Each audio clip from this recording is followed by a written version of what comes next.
in praise of wisdom. All wisdom comes from the Lord, and is with him forever. The sand of the sea, the drops of rain, and the days of eternity, who can count them? The height of heaven, the breadth of the earth, the abyss and wisdom, who can search them out? Wisdom was created before all things, and prudent understanding from eternity. The source of wisdom is God's word in the highest heaven, and her ways are the eternal commandments. The root of wisdom, to whom has it been revealed? Her clever devices, who knows them? The knowledge of wisdom, to whom was it manifested? And her abundant experience, who has understood it? There is one who is wise, the Creator of all, the King greatly to be feared, sitting upon his throne and ruling as God. The Lord himself created wisdom in the Holy Spirit. He saw her and apportioned her. He poured her out upon all his works. She dwells with all flesh according to his gift, and he supplied her to those who love him. The fear of the Lord is glory and exaltation, and gladness and a crown of rejoicing. The fear of the Lord delights the heart and gives gladness and joy and long life. With him who fears the Lord, it will go well at the end. On the day of his death, he will be blessed. To fear the Lord is the beginning of wisdom. She is created with the faithful in the womb. She made among men an eternal foundation, and among their descendants she will be trusted. To fear the Lord is wisdom's full measure. She satisfies men with her fruits. She fills their whole house with desirable goods, and their storehouses with her produce. The fear of the Lord is the crown of wisdom, making peace and perfect health to flourish. He saw her and apportioned her. He rained down knowledge and discerning comprehension, and he exalted the glory of those who held her fast. To fear the Lord is the root of wisdom, and her branches are long life. Unrighteous anger cannot be justified, for a man's anger tips the scale to his ruin. A patient man will endure until the right moment, and then joy will burst forth for him. He will hide his words until the right moment, and the lips of many will tell of his good sense. In the treasuries of wisdom are wise sayings, but godliness is an abomination to a sinner.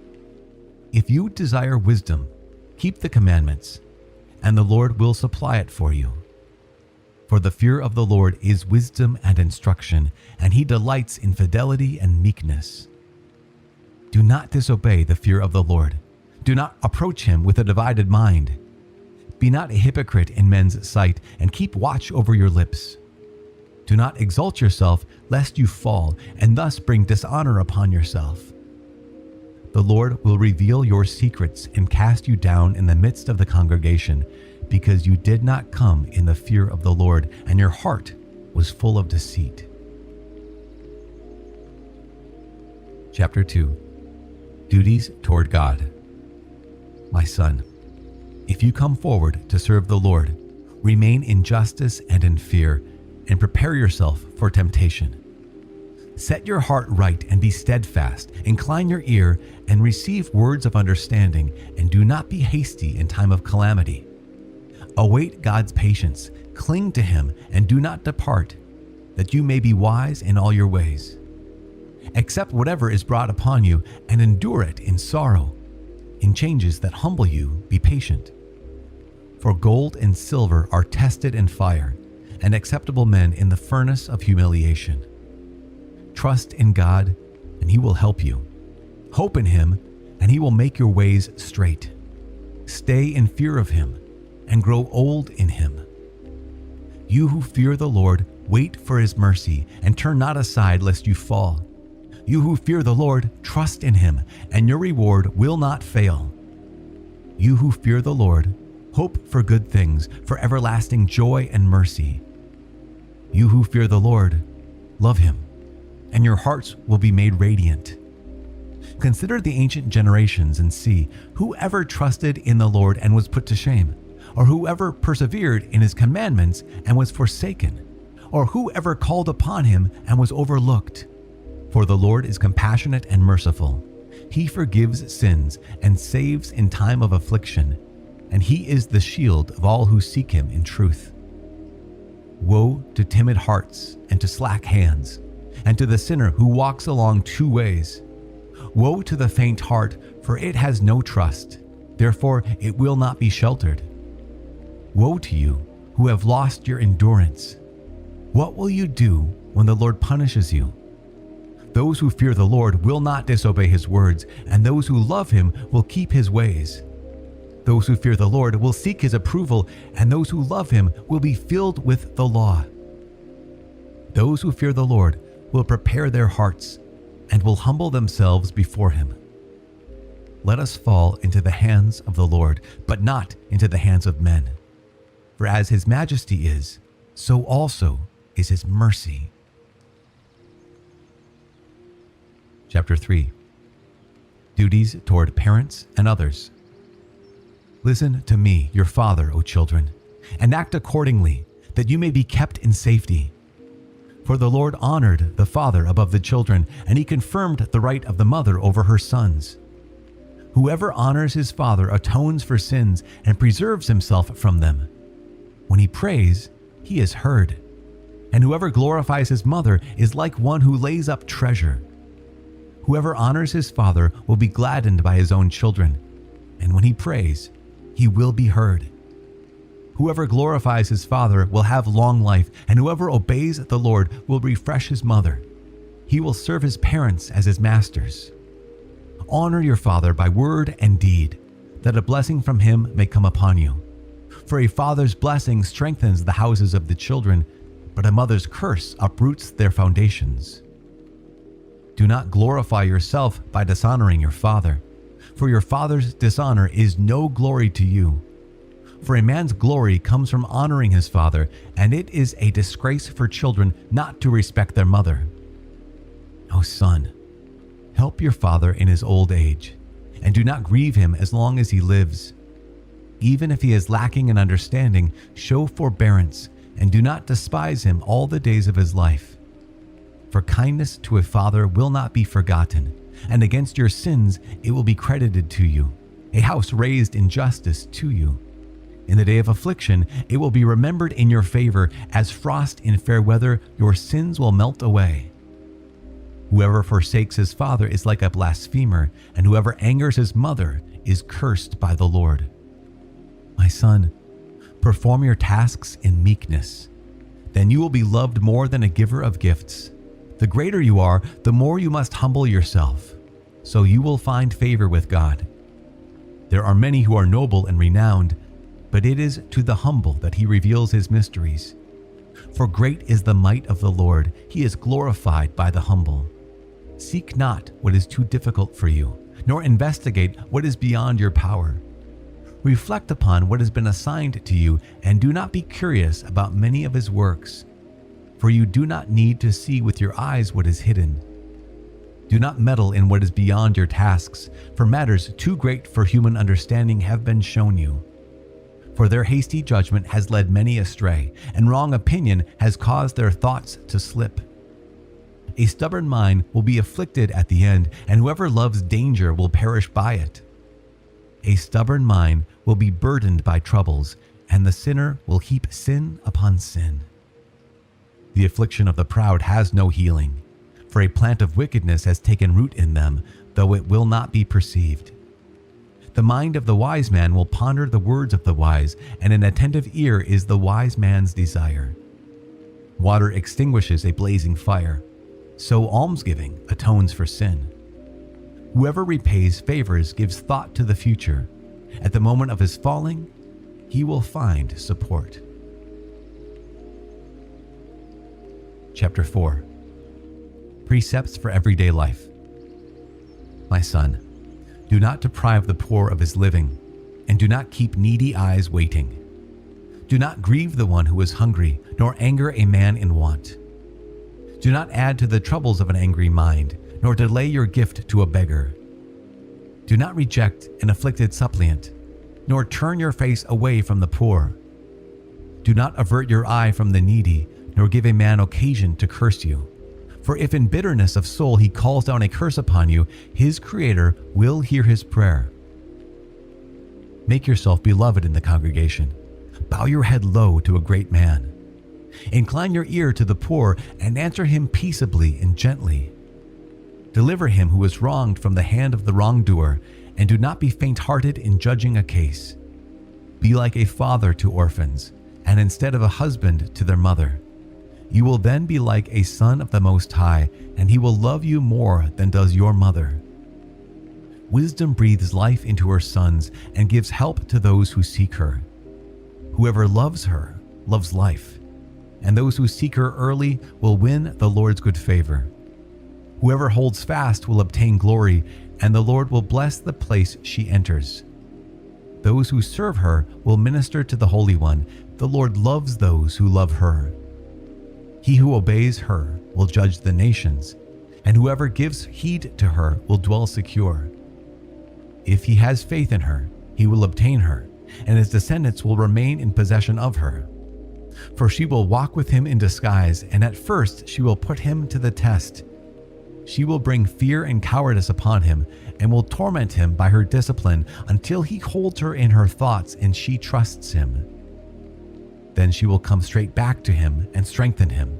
She will gladden him and will reveal her secrets to him and store up for him knowledge and the discernment of what is right. But if he goes astray, she will forsake him and give him over into the hands of his foe. Observe the right time and beware of evil, and do not bring shame upon yourself. For there is a shame which brings sin, and there is a shame which is glory and favor. Do not show partiality to your own harm, or deference to your downfall. Do not refrain from speaking at the crucial time, and do not hide your wisdom. For wisdom is known through speech, and education through the words of the tongue. Never speak against the truth, but be mindful of your ignorance. Do not be ashamed to confess your sins, and do not try to stop the current of a river. Do not subject yourself to a foolish fellow, nor show partiality to a ruler. Strive even to death for the truth, and the Lord God will fight for you. Do not be reckless in your speech, or sluggish and remiss in your deeds. Do not be like a lion in your home, nor be a fault finder with your servants. Let not your hand be extended to receive, but withdraw when it is time to repay. Chapter 5. Do not set your heart on your wealth, nor say, I have enough. Do not follow your inclination and strength, walking according to the desires of your heart. Do not say, who will have power over me, or who will bring me down because of my deeds? For God will surely punish you. Do not say, I have sinned, and what happened to me? For the Most High is slow to anger. Do not be so confident of atonement that you add sin to sin. Do not say, His mercy is great, He will forgive the multitude of my sins. For both mercy and wrath are with Him, and His anger rests on sinners. Do not delay to turn to the Lord, nor postpone it from day to day. For suddenly the wrath of the Lord will go forth, and at the time of punishment you will perish. Do not depend on dishonest wealth, for it will not benefit you in the day of calamity. Do not winnow with every wind, nor follow every path. The double-tongued sinner does that. Be steadfast in your understanding, and let your speech be consistent. Be quick to hear, and be deliberate in answering. If you have understanding, answer your neighbor, but if not, put your hand on your mouth. Glory and dishonor come from speaking, and a man's tongue is his downfall. Do not be called a slanderer, and do not lie in ambush with your tongue. For shame comes to the thief, and severe condemnation to the double-tongued. In great or small matters, do not act amiss, and do not become an enemy instead of a friend. Chapter 6. For a bad name incurs shame and reproach, so fares the double-tongued sinner. Do not exalt yourself through your soul's counsel, lest your soul be torn in pieces like a bull. You will devour your leaves and destroy your fruit, and will be left like a withered tree. An evil soul will destroy him who has it, and make him the laughingstock of his enemies. A pleasant voice multiplies friends and softens enemies, and a gracious tongue multiplies courtesies. Let those that are at peace with you be many, but let your advisers be 1 in 1,000. When you gain a friend, gain him through testing, and do not trust him hastily. For there is a friend who is such at his own convenience, but will not stand by you in your day of trouble. And there is a friend who changes into an enemy, and will disclose a quarrel to your disgrace. And there is a friend who is a table companion, but will not stand by you in your day of trouble. In prosperity, he will make himself your equal and be bold with your servants. But if you are brought low, he will turn against you and will hide himself from your presence. Keep yourself far from your enemies and be on guard toward your friends. A faithful friend is a sturdy shelter. He that has found one has found a treasure. There is nothing so precious as a faithful friend, and no scales can measure his excellence. A faithful friend is an elixir of life, and those who fear the Lord will find him. Whoever fears the Lord directs his friendship aright, for as he is, so is his neighbor also. My son, from your youth up choose instruction, and until you are old you will keep finding wisdom. Come to her like one who plows and sows, and wait for her good harvest. For in her service you will toil a little while, and soon you will eat of her produce. She seems very harsh to the uninstructed. A weakling will not remain with her. She will weigh him down like a heavy testing stone, and he will not be slow to cast her off. For wisdom is like her name, and is not manifest to many. Listen, my son, and accept my judgment. Do not reject my counsel. Put your feet into her chains and your neck into her collar. Put your shoulder under her and carry her, and do not fret under her bonds. Come to her with all your soul, and keep her ways with all your might. Search out and seek, and she will become known to you. And when you get hold of her, do not let her go. For at last you will find the rest she gives, and she will be changed into joy for you. Then her chains will become for you a strong protection, and her collar a glorious robe. Her yoke is a golden ornament, and her bonds are a cord of blue. You will wear her like a glorious robe, and put her on like a crown of gladness. If you are willing, my son, you will be taught, and if you apply yourself, you will become clever. If you love to listen, you will gain knowledge, and if you incline your ear, you will become wise. Stand in the assembly of the elders. Who is wise? Cling to him. Be ready to listen to every narrative, and do not let wise proverbs escape you. If you see an intelligent man, visit him early. Let your foot wear out his doorstep.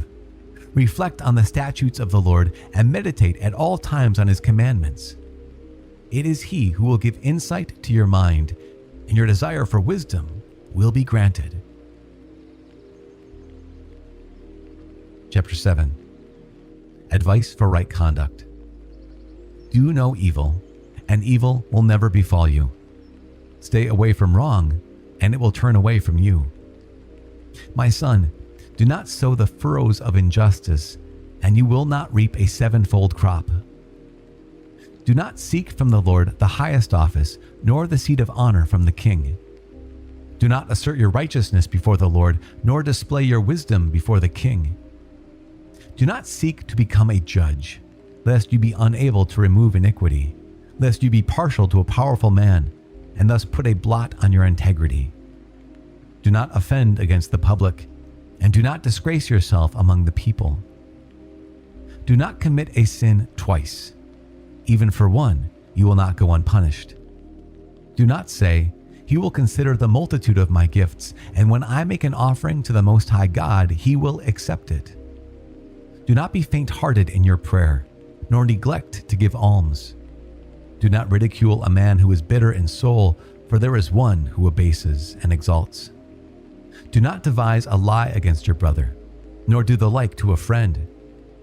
Refuse to utter any lie, for the habit of lying serves no good. Do not prattle in the assembly of the elders, nor repeat yourself in your prayer. Do not hate toilsome labor or farm work, which were created by the Most High. Do not count yourself among the crowd of sinners. Remember that wrath does not delay. Humble yourself greatly, for the punishment of the ungodly is fire and worms. Do not exchange a friend for money, or a real brother for the gold of Ophir. Do not deprive yourself of a wise and good wife, for her charm is worth more than gold. Do not abuse a servant who performs his work faithfully, or a hired laborer who devotes himself to you. Let your soul love an intelligent servant. Do not withhold from him his freedom. Do you have cattle? Look after them. If they are profitable to you, keep them. Do you have children? Discipline them, and make them obedient from their youth. Do you have daughters? Be concerned for their chastity, and do not show yourself too indulgent with them. Give a daughter in marriage. You will have finished a great task, but give her to a man of understanding. If you have a wife who pleases you, do not cast her out, but do not trust yourself to one whom you detest. With all your heart, honor your father, and do not forget the birth pangs of your mother. Remember that through your parents you were born, and what can you give back to them that equals their gift to you? With all your soul, fear the Lord, and honor his priests. With all your might, love your Maker, and do not forsake his ministers. Fear the Lord, and honor the priest, and give him his portion as is commanded you, the first fruits, the guilt offering, the gift of the shoulders, the sacrifice of sanctification, and the first fruits of the holy things. Stretch forth your hand to the poor, so that your blessing may be complete. Give graciously to all the living, and withhold not kindness from the dead. Do not fail those who weep, but mourn with those who mourn. Do not shrink from visiting a sick man, because for such deeds you will be loved. In all you do, remember the end of your life, and then you will never sin. Chapter 8. Prudence. Do not contend with a powerful man, lest you fall into his hands. Do not quarrel with a rich man, lest his resources outweigh yours. For gold has ruined many and has perverted the minds of kings. Do not argue with a chatterer, nor heap wood on his fire. Do not jest with an ill-bred person, lest your ancestors be disgraced. Do not reproach a man who is turning away from sin. Remember that we all deserve punishment. Do not disdain a man when he is old, for some of us are growing old. Do not rejoice over anyone's death. Remember that we all must die. Do not slight the discourse of the sages, but busy yourself with their maxims, because from them you will gain instruction and learn how to serve great men. Do not disregard the discourse of the aged, for they themselves learned from their fathers, because from them you will gain understanding and learn how to give an answer in time of need. Do not kindle the coals of a sinner, lest you be burned in his flaming fire. Do not get up and leave an insolent fellow, lest he lie in ambush against your words. Do not lend to a man who is stronger than you, but if you do lend anything, be as one who has lost it. Do not give surety beyond your means, but if you give surety, be concerned as one who must pay. Do not go to law against a judge, for the decision will favor him because of his standing. Do not travel on the road with a foolhardy fellow, lest he be burdensome to you, for he will act as he pleases, and through his folly you will perish with him. Do not fight with a wrathful man, and do not cross the wilderness with him, because blood is as nothing in his sight, and where no help is at hand, he will strike you down. Do not consult with a fool, for he will not be able to keep a secret. In the presence of a stranger, do nothing that is to be kept secret, for you do not know what he will divulge. Do not reveal your thoughts to everyone, lest you drive away your good luck. Chapter 9. On conduct toward others. Do not be jealous of the wife of your bosom, and do not teach her an evil lesson to your own hurt. Do not give yourself to a woman so that she gains mastery over your strength. Do not go to meet a loose woman, lest you fall into her snares. Do not associate with a woman singer, lest you be caught in her intrigues. Do not look intently at a virgin, lest you stumble and incur penalties for her. Do not give yourself to harlots, lest you lose your inheritance. Do not look around in the streets of a city, nor wander about in its deserted sections. Keep away your eyes from a shapely woman, and do not look intently at beauty belonging to another. Many have been misled by a woman's beauty, and by it passion is kindled like a fire. Never dine with another man's wife, nor revel with her at wine, lest your heart turn aside to her, and in blood you will be plunged into destruction.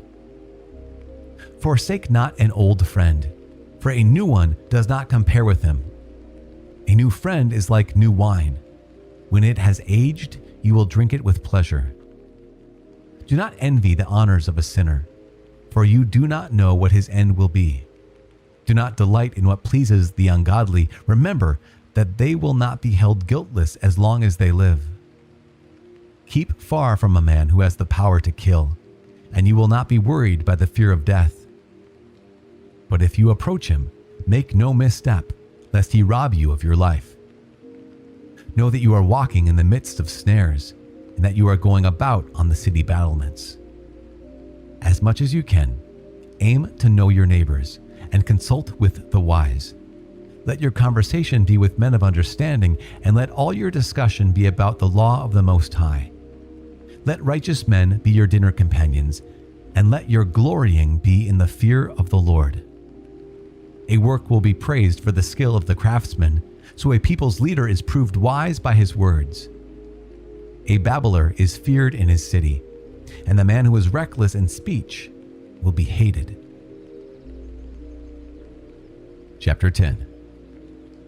A wise magistrate will educate his people, and the rule of an understanding man will be well ordered.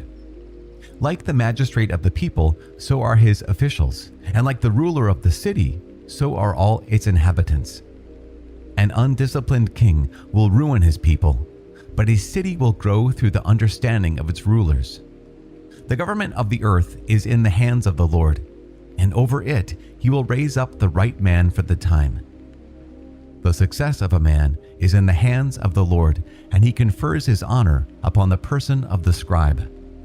Do not be angry with your neighbor for any injury, and do not attempt anything by acts of insolence. Arrogance is hateful before the Lord and before men, and injustice is outrageous to both.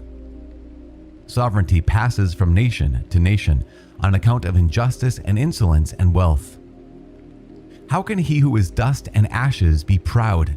For even in life his bowels decay. A long illness baffles the physician. The king of today will die tomorrow.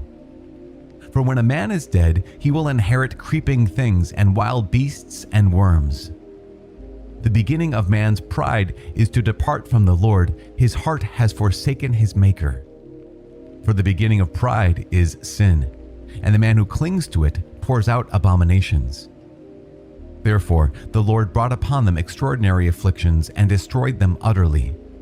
The Lord has cast down the thrones of rulers and has seated the lowly in their place.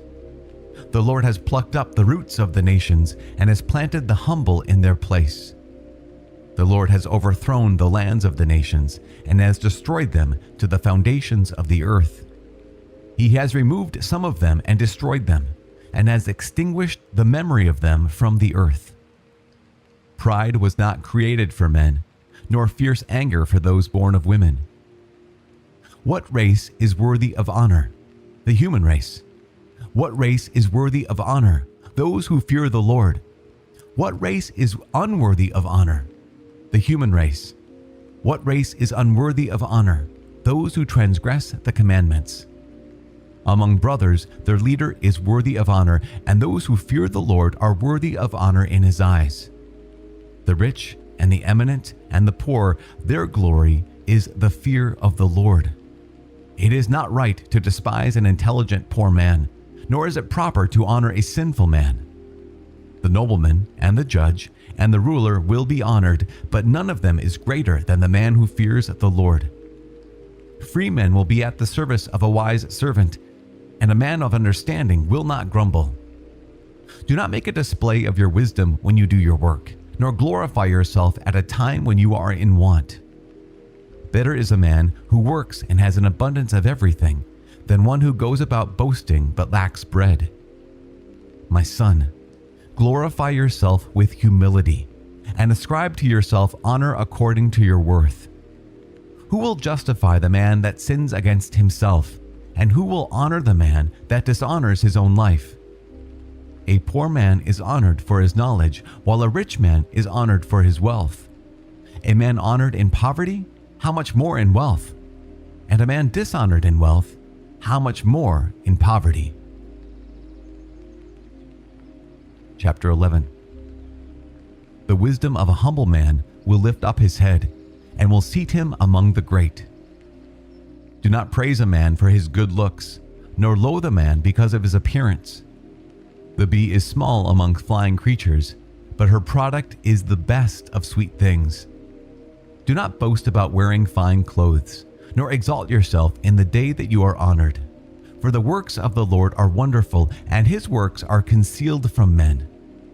Many kings have had to sit on the ground, but one who was never thought of has worn a crown. Many rulers have been greatly disgraced, and illustrious men have been handed over to others. Do not find fault before you investigate. First consider and then reprove. Do not answer before you have heard, nor interrupt a speaker in the midst of his words. Do not argue about a matter which does not concern you, nor sit with sinners when they judge a case. My son, do not busy yourself with many matters. If you multiply activities, you will not go unpunished, and if you pursue, you will not overtake, and by fleeing, you will not escape. There is a man who works and toils and presses on, but is so much the more in want. There is another who is slow and needs help, who lacks strength and abounds in poverty, but the eyes of the Lord look upon him for his good. He lifts him out of his low estate and raises up his head so that many are amazed at him. Good things and bad, life and death, poverty and wealth come from the Lord. The gift of the Lord endures for those who are godly, and what he approves will have lasting success. There is a man who is rich through his diligence and self-denial, and this is the reward allotted to him. When he says, I have found rest, and now I shall enjoy my goods, he does not know how much time will pass until he leaves them to others and dies. Stand by your covenant and attend to it, and grow old in your work. Do not wonder at the works of a sinner, but trust in the Lord and keep at your toil. For it is easy in the sight of the Lord to enrich a poor man quickly and suddenly. The blessing of the Lord is the reward of the godly, and quickly God causes his blessing to flourish. Do not say, what do I need? And what prosperity could be mine in the future? Do not say, I have enough, and what calamity could happen to me in the future? In the day of prosperity, adversity is forgotten, and in the day of adversity, prosperity is not remembered. For it is easy in the sight of the Lord to reward a man on the day of death according to his conduct. The misery of an hour makes one forget luxury, and at the close of a man's life his deeds will be revealed. Call no one happy before his death. A man will be known through his children. Do not bring every man into your home, for many are the wiles of the crafty. Like a decoy partridge in a cage, so is the mind of a proud man. And like a spy he observes your weakness. For he lies in wait, turning good into evil, and to worthy actions he will attach blame. From a spark of fire come many burning coals, and a sinner lies in wait to shed blood. Beware of a scoundrel, for he devises evil, lest he give you a lasting blemish. Receive a stranger into your home, and he will upset you with commotion, and will estrange you from your family.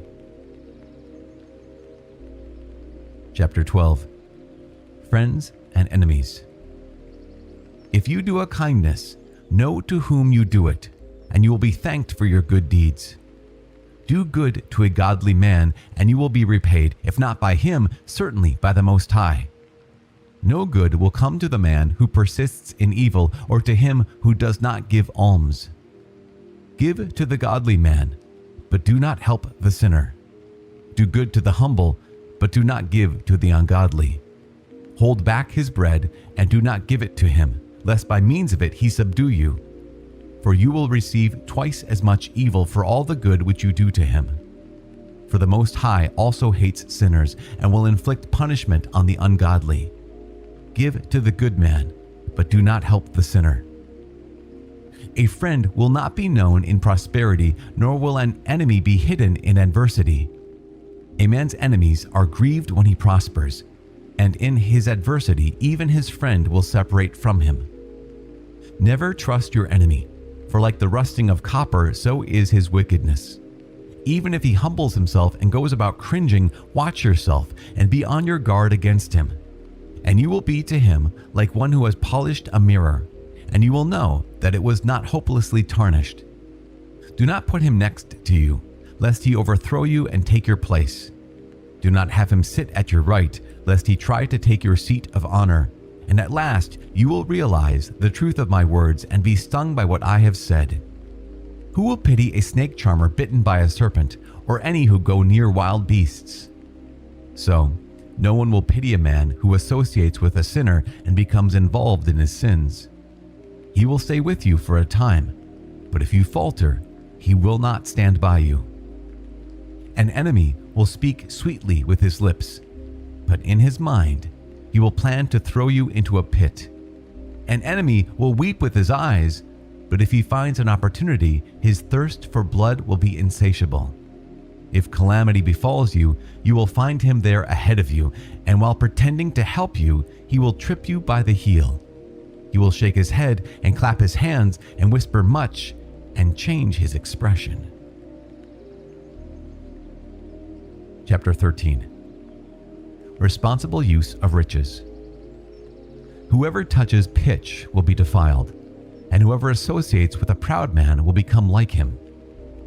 Do not lift a weight beyond your strength, nor associate with a man mightier and richer than you. How can the clay pot associate with the iron kettle? The pot will strike against it, and will itself be broken. A rich man does wrong, and he even adds reproaches. A poor man suffers wrong, and he must add apologies. A rich man will exploit you if you can be of use to him, but if you are in need, he will forsake you. If you own something, he will live with you. He will drain your resources, and he will not care. When he needs you, he will deceive you. He will smile at you and give you hope. He will speak kindly and say, "What do you need?" He will shame you with his foods until he has drained you 2 or 3 times, and finally he will deride you. Should he see you afterwards, he will forsake you and shake his head at you. Take care not to be led astray, and not to be humiliated in your feasting. When a powerful man invites you, be reserved, and he will invite you the more often.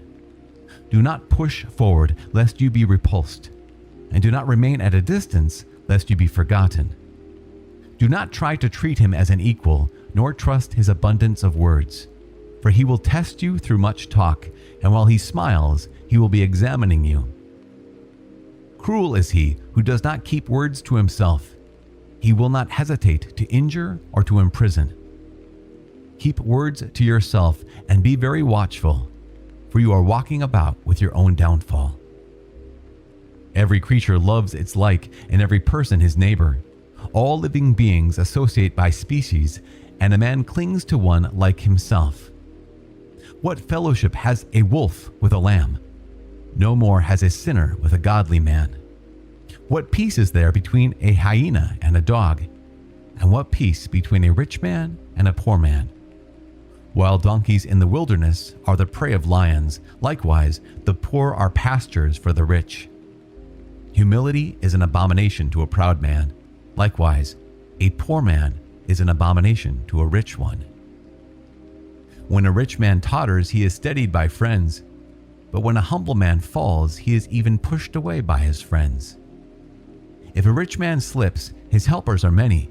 He speaks unseemly words and they justify him. If a humble man slips, they even reproach him. He speaks sensibly and receives no attention. When the rich man speaks, all are silent, and they extol to the clouds what he says. When the poor man speaks, they say, "Who is this fellow?" And should he stumble, they even push him down. Riches are good if they are free from sin, and poverty is evil in the opinion of the ungodly. A man's heart changes his countenance, either for good or for evil. The mark of a happy heart is a cheerful face, but to devise proverbs requires painful thinking. Chapter 14. Blessed is the man who does not blunder with his lips, and need not suffer grief for sin. Blessed is he whose heart does not condemn him, and who has not given up his hope. Riches are not seemly for a stingy man, and of what use is property to an envious man? Whoever accumulates by depriving himself accumulates for others, and others will live in luxury on his goods.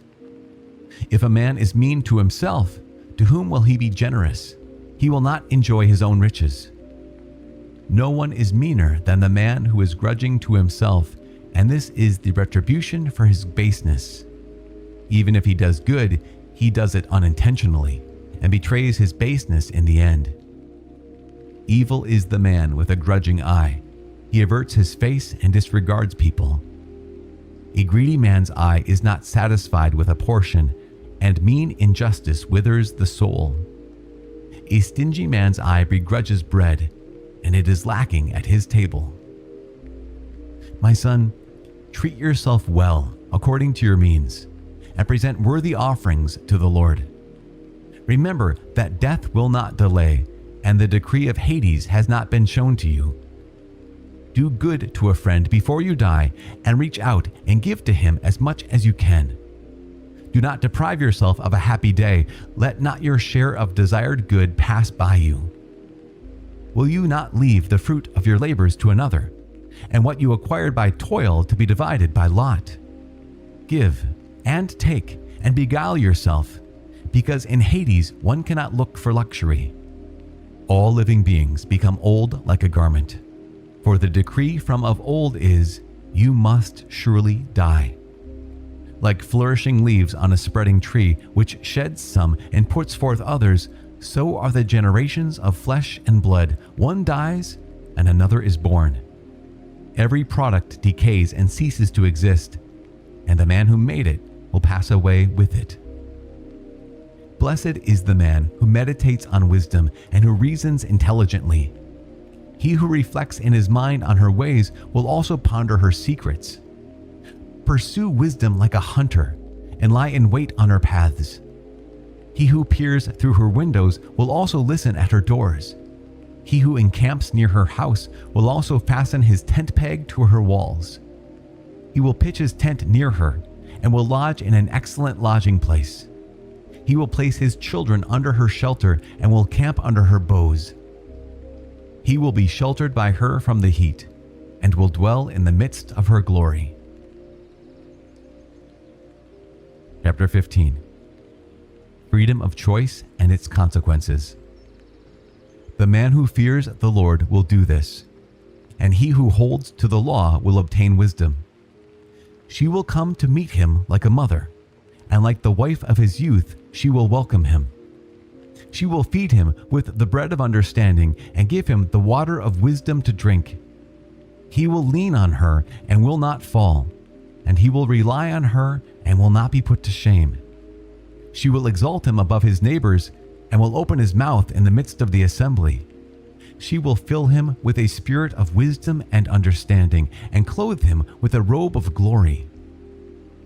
He will find gladness and a crown of rejoicing, and will acquire an everlasting name. Foolish men will not obtain her, and sinful men will not see her. She is far from men of pride, and liars will never think of her. A hymn of praise is not fitting on the lips of a sinner, for it has not been sent from the Lord. For a hymn of praise should be uttered in wisdom, and the Lord will prosper it. Do not say, "Because of the Lord I left the right way," for he will not do what he hates. Do not say, "It was he who led me astray," for he has no need of a sinful man. The Lord hates all abominations, and they are not loved by those who fear him. It was he who created man in the beginning and left him in the power of his own inclination. If you will, you can keep the commandments, they will save you. If you trust in God, you too shall live. He has placed before you fire and water. Stretch out your hand for whichever you wish. Before a man are life and death, good and evil, and whichever he chooses will be given to him. For great is the wisdom of the Lord. He is mighty in power and sees everything. The eyes of the Lord are on those who fear him, and he knows the deeds of every man. He has not commanded anyone to be ungodly, and he has not given anyone permission to sin. Chapter 16. Do not desire a multitude of useless children, nor rejoice in ungodly sons. If they multiply, do not rejoice in them, unless the fear of the Lord is in them.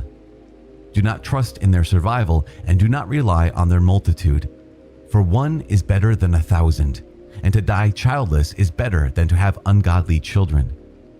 For through one man of understanding a city will be filled with people, but through a tribe of lawless men it will be made desolate. Many such things my eye has seen, and my ear has heard things more striking than these. In an assembly of sinners, a fire will be kindled, and in a disobedient nation, wrath was kindled. He was not propitiated for the ancient giants who revolted in their might. He did not spare the neighbors of Lot, whom he loathed on account of their insolence. He showed no pity for a nation devoted to destruction, for those destroyed in their sins, nor for the 600,000 men on foot who rebelliously assembled in their stubbornness. Even if there is only one stiff-necked person, it will be a wonder if he remains unpunished. For mercy and wrath are with the Lord. He is mighty to forgive, and he pours out wrath. As great as his mercy, so great is also his reproof. He judges a man according to his deeds. The sinner will not escape his plunder, and the patience of the godly will not be frustrated. He will make room for every act of mercy. Everyone will receive in accordance with his deeds. Do not say, "I shall be hidden from the Lord, and who from on high will remember me? Among so many people I shall not be known, for what is my soul in the boundless creation? Behold, heaven and the highest heaven, the abyss and the earth will tremble at his visitation. The mountains also and the foundations of the earth shake with trembling when he looks upon them. And no mind will reflect on this. Who will ponder his ways? Like a tempest which no man can see, so most of his works are concealed. Who will announce his acts of justice? Or who will await them? For the covenant is far off. This is what one devoid of understanding thinks. A senseless and misguided man thinks foolishly. Listen to me, my son, and acquire knowledge, and pay close attention to my words. I will impart instruction by weight and declare knowledge accurately. The works of the Lord have existed from the beginning by his creation, and when he made them, he determined their divisions. He arranged his works in an eternal order and their dominion for all generations. They neither hunger nor grow weary, and they do not cease from their labors. They do not crowd one another aside, and they will never disobey his word. After this, the Lord looked upon the earth and filled it with his good things. With all kinds of living beings he covered its surface, and to it they return. Chapter 17. Wisdom concerning God's gifts to men. The Lord created man out of the earth, and made him into his own image. He turned him back into earth again, but clothed him in strength like his own. He gave to men few days, a limited time, but granted them authority over the things upon the earth. He placed the fear of them in all flesh, and granted them dominion over beasts and birds. He made for them discretion, With a tongue and eyes and ears, he gave them a mind for thinking and filled them with the discipline of discernment. He created in them the knowledge of the Spirit. He filled their hearts with understanding and showed them good and evil. He placed the fear of him into their hearts, showing them the majesty of his works. He made them glory in his wondrous deeds, that they might praise his holy name, to proclaim the grandeur of his works. He bestowed knowledge upon them and allotted to them the law of life. He established with them an eternal covenant and showed them his justice and his judgments. Their eyes saw his glorious majesty, and their ears heard the glory of his voice. And he said to them, "Beware of all unrighteousness." And he gave commandment to each of them concerning his neighbor. Their ways are always before him. They will not be hidden from his eyes. He appointed a ruler for every nation, but Israel is the Lord's own portion. All their works are as the sun before him, and his eyes are continually upon their ways. Their iniquities are not hidden from him, and all their sins are before the Lord. A man's almsgiving is like a signet with the Lord, and he will keep a person's kindness like the apple of his eye. Afterward, he will arise and repay them, and he will bring their recompense on their heads. Yet to those who repent, he grants a return, and he encourages those whose endurance is failing, and he has appointed to them the lot of truth. Turn to the Lord and forsake your sins. Pray in his presence and lessen your offenses. Return to the Most High and turn away from iniquity, and hate abominations intensely. Know the justice and the judgments of God, and stand firm the lot that is set before you in prayer to God the Almighty. Who will sing praises to the Most High in Hades, as do those who are alive and give thanks? Tarry not in the waywardness of the ungodly, and give thanks before death. From the dead, as from one who does not exist, thanksgiving has ceased. He who is alive and well sings the Lord's praises. How great is the mercy of the Lord, and his forgiveness for those who turn to him. For all things cannot be in men, since a son of man is not immortal. What is brighter than the sun? Yet its light fails. So flesh and blood devise evil. He marshals the host of the height of heaven, but all men are dust and ashes. Chapter 18. God and Man. He who lives forever created the whole universe. The Lord alone will be declared righteous. To none has he given power to proclaim his works, and who can search out his mighty deeds? Who can measure his majestic power, and who can fully recount his mercies? It is not possible to diminish or increase them, nor is it possible to trace the wonders of the Lord. When a man has finished, he is just beginning, and when he stops, he will be at a loss. What is man, and of what use is he? What is his good, and what is his evil? The number of a man's days is great if he reaches 100 years. Like a drop of water from the sea and a grain of sand, so are a few years in the day of eternity. Therefore, the Lord is patient with them and pours out his mercy upon them. He sees and recognizes that their end will be evil. Therefore, he grants them forgiveness in abundance. The compassion of man is for his neighbor, but the compassion of the Lord is for all living beings. He rebukes and trains and teaches them and turns them back as a shepherd his flock. He has compassion on those who accept his discipline and who are eager for his judgments. My son, do not mix reproach with your good deeds, nor cause grief by your words when you present a gift. Does not the dew assuage the scorching heat? So a word is better than a gift. Indeed, does not a word surpass a good gift? Both are to be found in a gracious man. A fool is ungracious and abusive, and the gift of a grudging man makes the eyes dim. Before you speak, learn, and before you fall ill, take care of your health. Before judgment, examine yourself, and in the hour of visitation you will find forgiveness. Before falling ill, humble yourself, and when you are on the point of sinning, turn back. Let nothing hinder you from paying a vow promptly, and do not wait until death to be released from it. Before making a vow, prepare yourself, and do not be like a man who tempts the Lord. Think of his wrath on the day of death, and on the moment of vengeance when he turns away his face. In the time of plenty, think of the time of hunger, and in the days of wealth, think of poverty and need. From morning to evening conditions change, and all things move swiftly before the Lord. A wise man is cautious in everything, and in days of sin he guards against wrongdoing. Every intelligent man knows wisdom, and he praises the one who finds her. Those who understand sayings become skilled themselves and pour forth apt proverbs. Do not follow your base desires, but restrain your appetites. If you allow your soul to take pleasure in base desire, it will make you the laughingstock of your enemies. Do not revel in great luxury, lest you become impoverished by its expense. Do not become a beggar by feasting with borrowed money, when you have nothing in your purse. Chapter 19.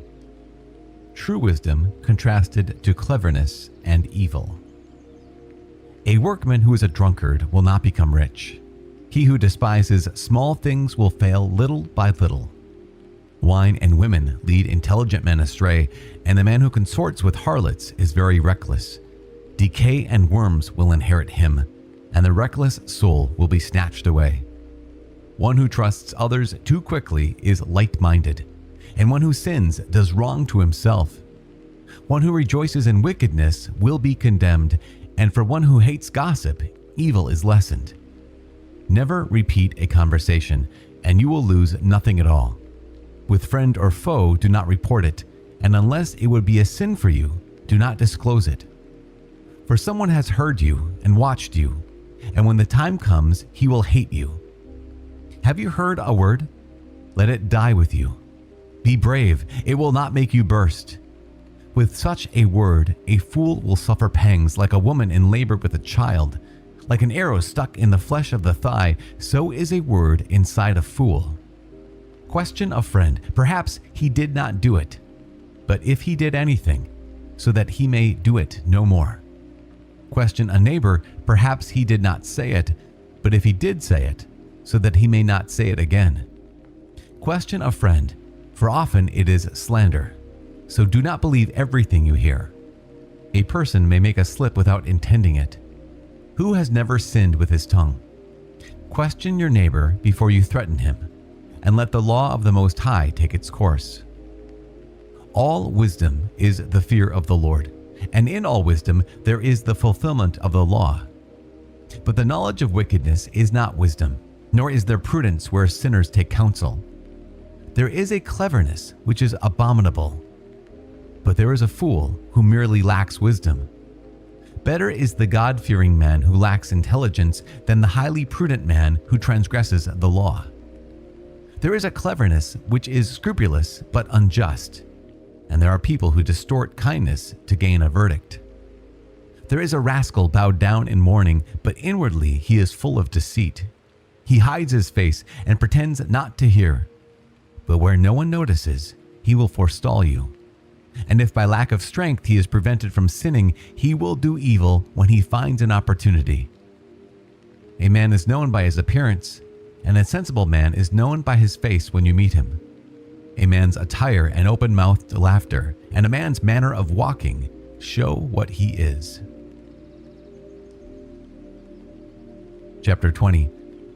On Silence and Speech. There is a reproof which is not timely, and there is a man who keeps silent but is wise.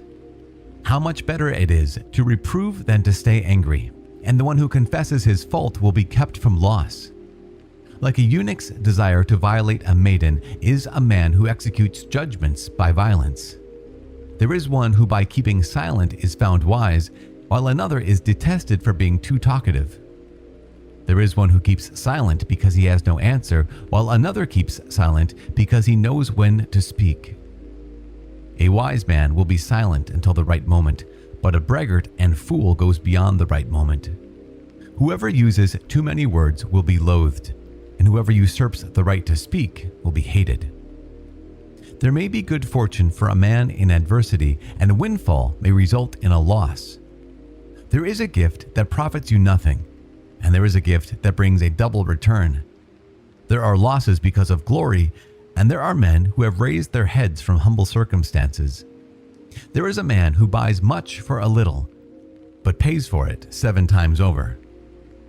The wise man makes himself beloved through his words, but the courtesies of fools are wasted. A fool's gift will profit you nothing, for he has many eyes instead of one. He gives little and upbraids much. He opens his mouth like a herald. Today he lends, and tomorrow he asks it back. Such a one is a hateful man. A fool will say, I have no friend, and there is no gratitude for my good deeds. Those who eat my bread speak unkindly. How many will ridicule him, and how often? A slip on the pavement is better than a slip of the tongue, so the downfall of the wicked will occur speedily.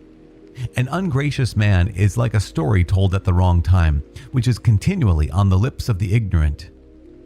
A proverb from a fool's lips will be rejected, for he does not tell it at its proper time. A man may be prevented from sinning by his poverty, so when he rests he feels no remorse. A man may lose his life through shame, or lose it because of his foolish look. A man may for shame make promises to a friend, and needlessly make him an enemy. A lie is an ugly blot on a man.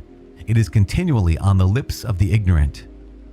A thief is preferable to a habitual liar, but the lot of both is ruin. The disposition of a liar brings disgrace, and his shame is ever with him. He who speaks wisely will advance himself, and a sensible man will please great men. Whoever cultivates the soil will heap up his harvest, and whoever pleases great men will atone for injustice. Presents and gifts blind the eyes of the wise. Like a muzzle on the mouth, they avert reproofs. Hidden wisdom and unseen treasure. What advantage is there in either of them? Better is the man who hides his folly than the man who hides his wisdom. Chapter 21. Various sins and foolishness. Have you sinned, my son? Do so no more, but pray about your former sins. Flee from sin as from a snake, for if you approach sin, it will bite you. Its teeth are lion's teeth, and destroy the souls of men. All lawlessness is like a two-edged sword. There is no healing for its wound. Terror and violence will lay waste riches. Thus the house of the proud will be laid waste. The prayer of a poor man goes from his lips to the ears of God, and his judgment comes speedily. Whoever hates reproof walks in the steps of the sinner, but he that fears the Lord will repent in his heart. He who is mighty in speech is known from afar, but the sensible man, when he slips, is aware of it. A man who builds his house with other people's money is like one who gathers stones for his burial mound. An assembly of the wicked is like tow gathered together, and their end is a flame of fire. The way of sinners is smoothly paved with stones, but at its end is the pit of Hades.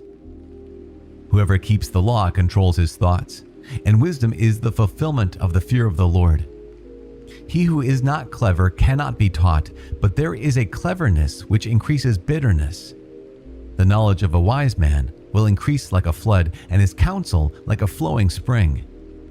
The mind of a fool is like a broken jar. It will hold no knowledge. When a man of understanding hears a wise saying, he will praise it and add to it. When a reveler hears it, he dislikes it and casts it behind his back. A fool's narration is like a burden on a journey, but delight will be found in the speech of the intelligent. The utterance of a sensible man will be sought in the assembly, and they will ponder his words in their minds.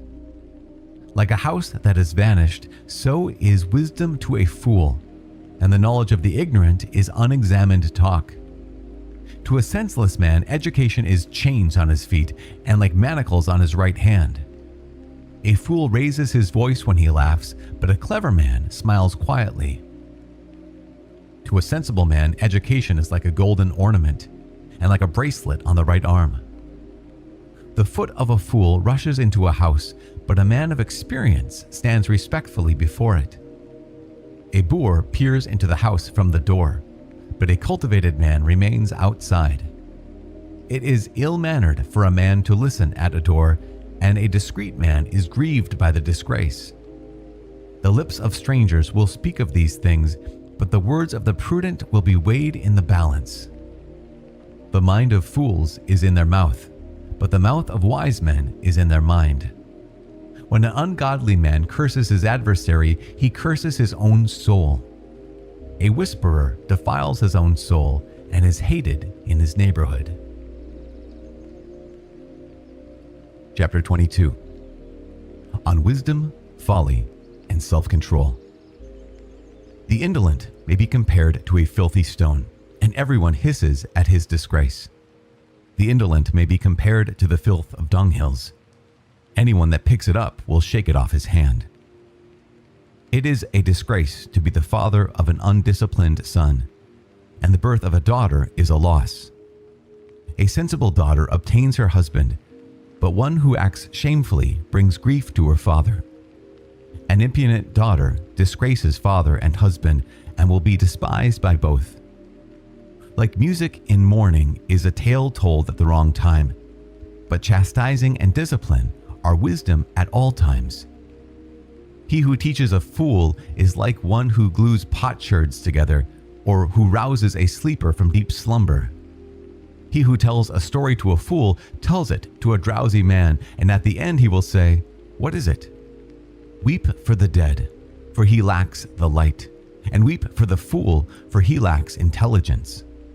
Weep less bitterly for the dead, for he has attained rest, but the life of the fool is worse than death. Mourning for the dead lasts 7 days, but for a fool or an ungodly man, it lasts all his life. Do not talk much with a foolish man, and do not visit an unintelligent man. Guard yourself from him to escape trouble, and you will not be soiled when he shakes himself off. Avoid him, and you will find rest, and you will never be wearied by his madness. What is heavier than lead, and what is its name except fool? Sand, salt, and a piece of iron are easier to bear than a stupid man. A wooden beam firmly bonded into a building will not be torn loose by an earthquake. So the mind firmly fixed on a reasonable counsel will not be afraid in a crisis. A mind settled on an intelligent thought is like the stucco decoration on the wall of a colonnade. Fences set on a high place will not stand firm against the wind, so a timid heart with a fool's purpose will not stand firm against any fear. A man who pricks an eye will make tears fall, and one who pricks the heart makes it show feeling. One who throws a stone at birds scares them away, and one who reviles a friend will break off the friendship. Even if you have drawn your sword against a friend, do not despair, for a renewal of friendship is possible. If you have opened your mouth against your friend, do not worry, for reconciliation is possible. But as for reviling, arrogance, disclosure of secrets, or a treacherous blow, in these cases any friend will flee. Gain the trust of your neighbor in his poverty, that you may rejoice with him in his prosperity. Stand by him in time of affliction, that you may share with him in his inheritance. The vapor and smoke of the furnace precede the fire, so insults precede bloodshed. I will not be ashamed to protect a friend, and I will not hide from him. But if some harm should happen to me because of him, whoever hears of it will beware of him. Oh, that a guard were set over my mouth, and a seal of prudence upon my lips, that it may keep me from falling, so that my tongue may not destroy me. Chapter 23. O Lord, Father and ruler of my life, do not abandon me to their counsel, and let me not fall because of them. Oh, that whips were set over my thoughts, and the discipline of wisdom over my mind, that they may not spare me in my errors, and that it may not pass by my sins, in order that my mistakes may not be multiplied, and my sins may not abound, Then I will not fall before my adversaries, and my enemy will not rejoice over me. O Lord, Father, and God of my life, do not give me haughty eyes, and remove from me evil desire. Let neither gluttony nor lust overcome me, and do not surrender me to a shameless soul. Listen, my children, to instruction concerning speech. The one who observes it will never be caught. The sinner is overtaken through his lips, the reviler and the arrogant are tripped by them. Do not accustom your mouth to oaths, and do not habitually utter the name of the Holy One. For as a servant who is continually examined under torture will not lack bruises, so also the man who always swears and utters the name will not be cleansed from sin. A man who swears many oaths will be filled with iniquity, and the scourge will not leave his house. If he offends, his sin remains on him, and if he disregards it, he sins doubly. If he has sworn needlessly, he will not be justified, for his house will be filled with calamities. There is an utterance which is comparable to death. May it never be found in the inheritance of Jacob. For all these errors will be far from the godly, and they will not wallow in sins. Do not accustom your mouth to lewd vulgarity, for it involves sinful speech. Remember your father and mother when you sit among great men, lest you be forgetful in their presence and be deemed a fool on account of your habits. Then you will wish that you had never been born, and you will curse the day of your birth. A man accustomed to using insulting words will never become disciplined all his days. Two sorts of men multiply sins, and a third incurs wrath. The soul heated like a burning fire will not be quenched until it is consumed. A man who commits fornication with the near of his kin will never cease until the fire burns him up. To a fornicator, all bread tastes sweet. He will never cease until he dies. A man who breaks his marriage vows says to himself, "Who sees me? Darkness surrounds me, and the walls hide me, and no one sees me. Why should I fear? The Most High will not take notice of my sins." His fear is confined to the eyes of men, and he does not realize that the eyes of the Lord are 10,000 times brighter than the sun. They look upon all the ways of men, and perceive even the hidden places. Before the universe was created, it was known to him. So it was also after it was finished. This man will be punished in the streets of the city, and where he least suspects it, he will be seized. So it is with a woman who leaves her husband and provides an heir by a stranger. For first of all, she has disobeyed the law of the Most High. Second, she has committed an offense against her husband. And third, she has committed adultery through harlotry and brought forth children by another man. She herself will be brought before the assembly, and punishment will fall on her children. Her children will not take root, and her branches will not bear fruit. She will leave her memory for a curse, and her disgrace will not be blotted out.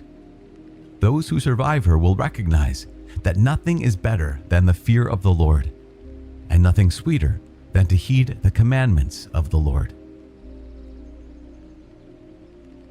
Chapter 24.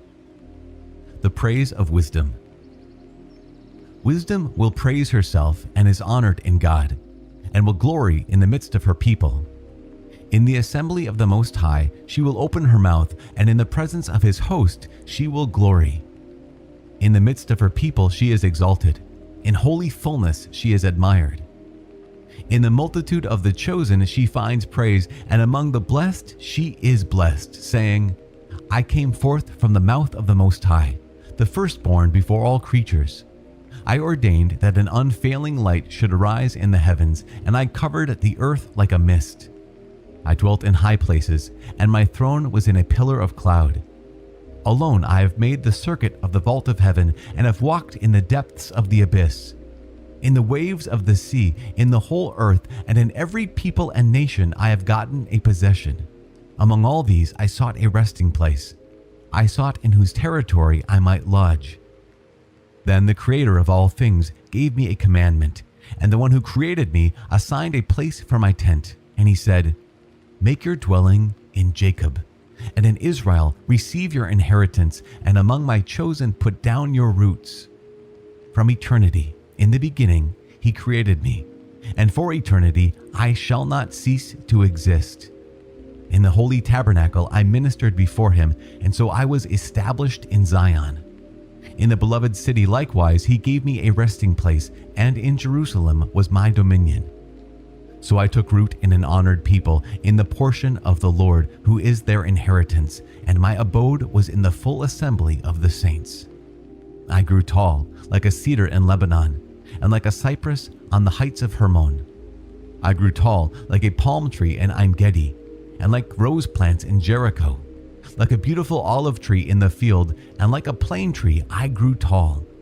Like cassia and camel's thorn I gave forth the aroma of spices, and like choice myrrh I spread a pleasant odor. Like galbanum, onycha, and stacte, and like the fragrance of frankincense in the tabernacle. Like a terebinth I spread out my branches, and my branches are glorious and graceful. Like a vine I caused loveliness to bud, and my blossoms became glorious and abundant fruit. Come to me, you who desire me, and eat your fill of my produce.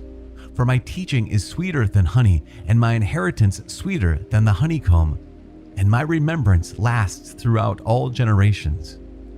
Those who eat me will hunger for more, and those who drink me will thirst for more. Whoever obeys me will not be put to shame, and those who work with my help will not sin. All this is the book of the covenant of the Most High God, the law which Moses commanded us as an inheritance for the congregation of Jacob.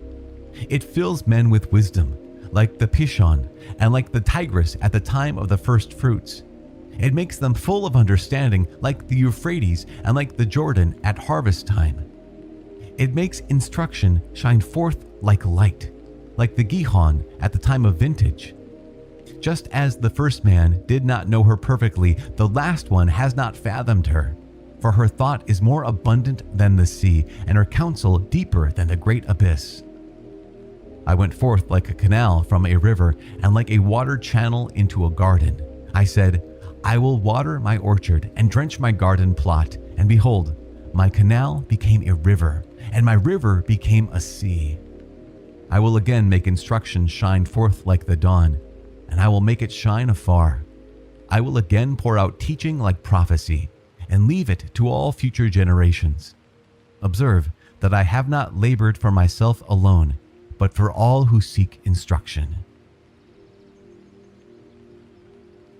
Chapter 25. The good and the evil in daily life. My soul takes pleasure in three things, and they are beautiful in the sight of the Lord and of men: agreement between brothers, friendship between neighbors, and a wife and husband who live in harmony. My soul hates three kinds of men, and I am greatly offended at their life: a beggar who is proud, a rich man who is a liar, and an adulterous old man who lacks good sense. You have gathered nothing in your youth. How then can you find anything in your old age? What an attractive thing is judgment in gray-haired men, and for the aged to possess good counsel. How attractive is wisdom in the aged, and understanding and counsel in honorable men. Rich experience is the crown of the aged, and their boast is the fear of the Lord. 9 thoughts have gladdened my heart, and a 10th I shall tell with my tongue. A man rejoicing in his children, a man who lives to see the downfall of his foes. Happy is he who lives with an intelligent wife, and he who has not made a slip with his tongue, and he who has not served a man inferior to himself. Happy is he who has gained good sense, and he who speaks to attentive listeners. How great is he who has gained wisdom! But there is no one superior to him who fears the Lord. The fear of the Lord surpasses everything. To whom shall be likened the one who holds it fast? Any wound, but not a wound of the heart. Any wickedness, but not the wickedness of a wife. Any attack, but not an attack from those who hate. And any vengeance, but not the vengeance of enemies. There is no venom worse than a snake's venom, and no wrath worse than an enemy's wrath. I would rather dwell with a lion and a dragon than dwell with an evil wife. The wickedness of a wife changes her appearance and darkens her face like that of a bear. Her husband takes his meals among the neighbors, and he cannot help sighing bitterly. Any iniquity is insignificant compared to a wife's iniquity. May a sinner's lot befall her. A sandy ascent for the feet of the aged, such is a garrulous wife for a quiet husband. Do not be ensnared by a woman's beauty, and do not desire a woman for her possessions. There is wrath and impudence and great disgrace when a wife supports her husband. A dejected mind, a gloomy face, and a wounded heart are caused by an evil wife. Drooping hands and weak knees are caused by the wife who does not make her husband happy. From a woman sin had its beginning, and because of her we all die. Allow no outlet to water and no boldness of speech in an evil wife. If she does not go as you direct, separate her from yourself. Chapter 26. Happy is the husband of a good wife. The number of his days will be doubled. A loyal wife rejoices her husband, and he will complete his years in peace. A good wife is a great blessing. She will be granted among the blessings of the man who fears the Lord. Whether rich or poor, his heart is glad, and at all times his face is cheerful. Of three things my heart is afraid, and of a fourth I am frightened: the slander of a city, the gathering of a mob, and false accusation. All these are worse than death. There is grief of heart and sorrow when a wife is envious of a rival, and a tongue lashing makes it known to all. An evil wife is an ox yoke which chafes. Taking hold of her is like grasping a scorpion. There is great anger when a wife is drunken. She will not hide her shame. A wife's harlotry shows in her lustful eyes, and she is known by her eyelids.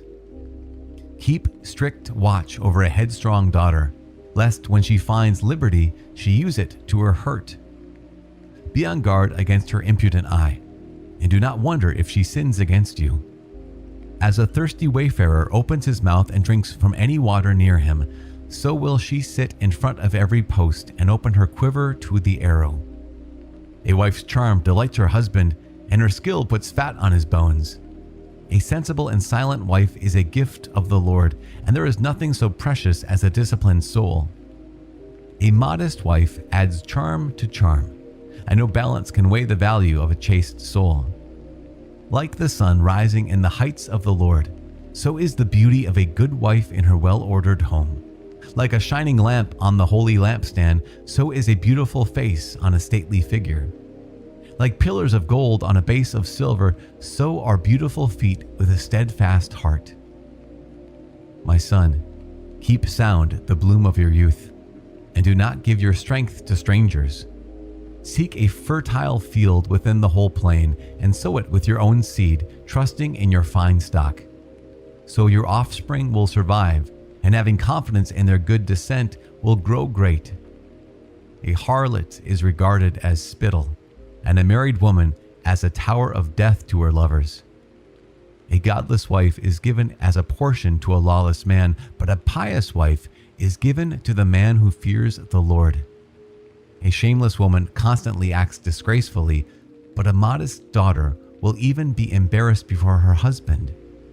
A headstrong wife is regarded as a dog, but one who has a sense of shame will fear the Lord. A wife honoring her husband will seem wise to all, but if she dishonors him in her pride, she will be known to all as ungodly. Happy is the husband of a good wife, for the number of his years will be doubled. A loud-voiced and garrulous wife is regarded as a war trumpet for putting the enemy to flight, and every person like this lives in the anarchy of war. At two things my heart is grieved, and because of a third, anger comes over me: a warrior in want through poverty, and intelligent men who are treated contemptuously. A man who turns back from righteousness to sin, the Lord will prepare him for the sword. A merchant can hardly keep from wrongdoing, and a tradesman will not be declared innocent of sin. Chapter 27. Many have committed sin for a trifle. and whoever seeks to get rich will avert his eyes. As a stake is driven firmly into a fissure between stones, so sin is wedged in between selling and buying.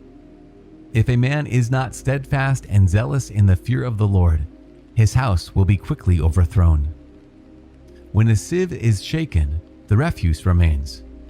So a man's filth remains in his thoughts. The kiln tests the potter's vessels. So the test of just men is in tribulation.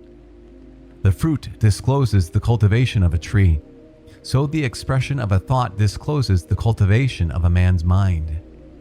Do not praise a man before you hear him speak, for this is the test of men. If you pursue justice, you will attain it and wear it as a glorious robe. Birds flock with their kind, so truth returns to those who practice it. A lion lies in wait for prey, so does sin for the workers of iniquity. The talk of a godly man is always wise, but the fool changes like the moon. Among stupid people, watch for a chance to leave, but among thoughtful people, stay on. The talk of fools is offensive, and their laughter is wantonly sinful. The talk of men given to swearing makes one hair stand on end, and their quarrels make a man stop his ears. The strife of the proud leads to bloodshed, and their abuse is grievous to hear. Whoever betrays secrets destroys confidence, and he will never find a congenial friend. Love your friend, and keep faith with him. But if you betray his secrets, do not run after him. For as a man destroys his enemy, so you have destroyed the friendship of your neighbor. And as you allow a bird to escape from your hand, so you have let your neighbor go, and will not catch him again. Do not go after him, for he is too far off, and has escaped like a gazelle from a snare. For a wound may be bandaged, and there is reconciliation after abuse. But whoever has betrayed secrets is without hope. Whoever winks his eye plans evil deeds, and no one can keep him from them. In your presence his mouth is all sweetness, and he admires your words. But later he will twist his speech, and with your own words he will give offense. I have hated many things, but none to be compared to him. Even the Lord will hate him. Whoever throws a stone straight up throws it on his own head, and a treacherous blow opens up wounds. He who digs a pit will fall into it, and he who sets a snare will be caught in it. If a man does evil, it will roll back upon him, and he will not know where it came from. Mockery and abuse issue from the proud man, but vengeance lies in wait for him like a lion. Those who rejoice in the fall of the godly will be caught in a snare, and pain will consume them before their death. Anger and wrath, these also are abominations, and the sinful man will possess them. Chapter 28. He that takes vengeance will suffer vengeance from the Lord, and he will firmly establish his sins. Forgive your neighbor the wrong he has done, and then your sins will be pardoned when you pray. Does a man harbor anger against another, and yet seek for healing from the Lord? Does he have no mercy toward a man like himself, and yet pray for his own sins? If he himself, being flesh, maintains wrath, will he then seek forgiveness from God? Who will make expiation for his sins? Remember the end of your life, and cease from enmity. Remember destruction and death, and be true to the commandments. Remember the commandments, and do not be angry with your neighbor. Remember the covenant of the Most High, and overlook ignorance. Refrain from strife, and you will lessen sins. For a man given to anger will kindle strife, and a sinful man will disturb friends, and inject enmity among those who are at peace. In proportion to the fuel for the fire, so will be the burning, and in proportion to the obstinacy of strife will be the burning. In proportion to the strength of the man will be his anger, and in proportion to his wealth he will heighten his wrath. A hasty quarrel kindles fire, and urgent strife sheds blood. If you blow on a spark, it will glow. If you spit on it, it will be put out, and both come out of your mouth. Curse the whisperer and deceiver, for he has destroyed many who were at peace. Slander has shaken many and scattered them from nation to nation and destroyed strong cities and overturned the houses of great men. Slander has driven away courageous women and deprived them of the fruit of their toil. Whoever pays heed to slander will not find rest, nor will he settle down in peace. The blow of a whip raises a welt, but the blow of the tongue crushes the bones. Many have fallen by the edge of the sword, but not so many as have fallen because of the tongue. Happy is the man who is protected from it, who has not been exposed to its anger, who has not borne its yoke, and has not been bound with its chains. For its yoke is a yoke of iron, and its chains are chains of bronze. Its death is an evil death, and Hades is preferable to it. It will not be master over the godly, and they will not be burned in its flame. Those who forsake the Lord will fall into its power. It will burn among them and will not be put out. It will be sent out against them like a lion. Like a leopard it will mangle them. See that you fence in your property with thorns. Lock up your silver and gold. Make balances and scales for your words, and make a door and a bolt for your mouth. Beware lest you err with your tongue, lest you fall before him who lies in wait. Chapter 29. On lending and borrowing, home and hospitality. He that shows mercy will lend to his neighbor, and he that strengthens him with his hand keeps the commandments. Lend to your neighbor in the time of his need, and in turn repay your neighbor promptly. Confirm your word and keep faith with him, and on every occasion you will find what you need. Many persons regard a loan as a windfall and cause trouble to those who help them. A man will kiss another's hands until he gets a loan, and will lower his voice in speaking of his neighbor's money, but at the time of repayment he will delay, and will pay in words of unconcern, and will find fault with the time. If the lender exerts pressure, he will hardly get back half, and will regard that as a windfall. If he does not, the borrower has robbed him of his money, and he has needlessly made him his enemy. He will repay him with curses and reproaches, and instead of glory, will repay him with dishonor. Because of such wickedness, therefore, many have refused to lend. They have been afraid of being defrauded needlessly. Nevertheless, be patient with a man in humble circumstances, and do not make him wait for your alms. Help a poor man for the commandment's sake, and because of his need, do not send him away empty. Lose your silver for the sake of a brother or a friend, and do not let it rust under a stone and be lost. Lay up your treasure according to the commandments of the Most High, and it will profit you more than gold. Store up almsgiving in your treasury, and it will rescue you from all affliction.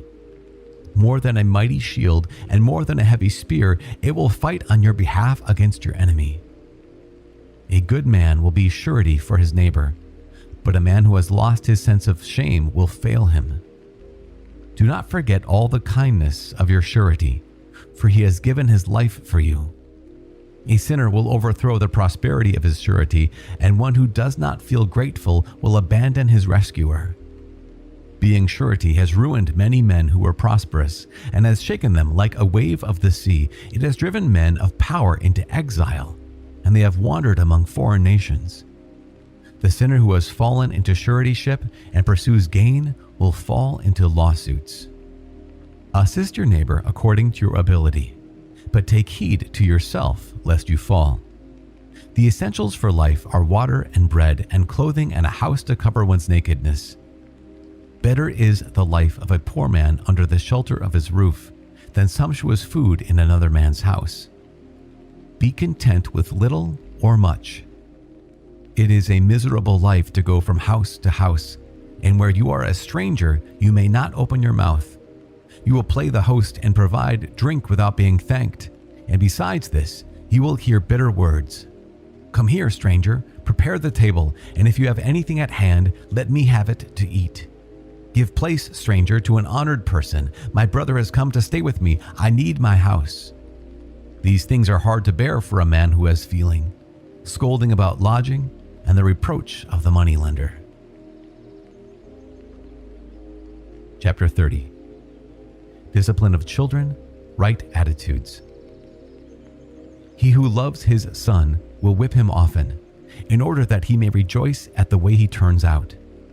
He who disciplines his son will profit by him and will boast of him among acquaintances.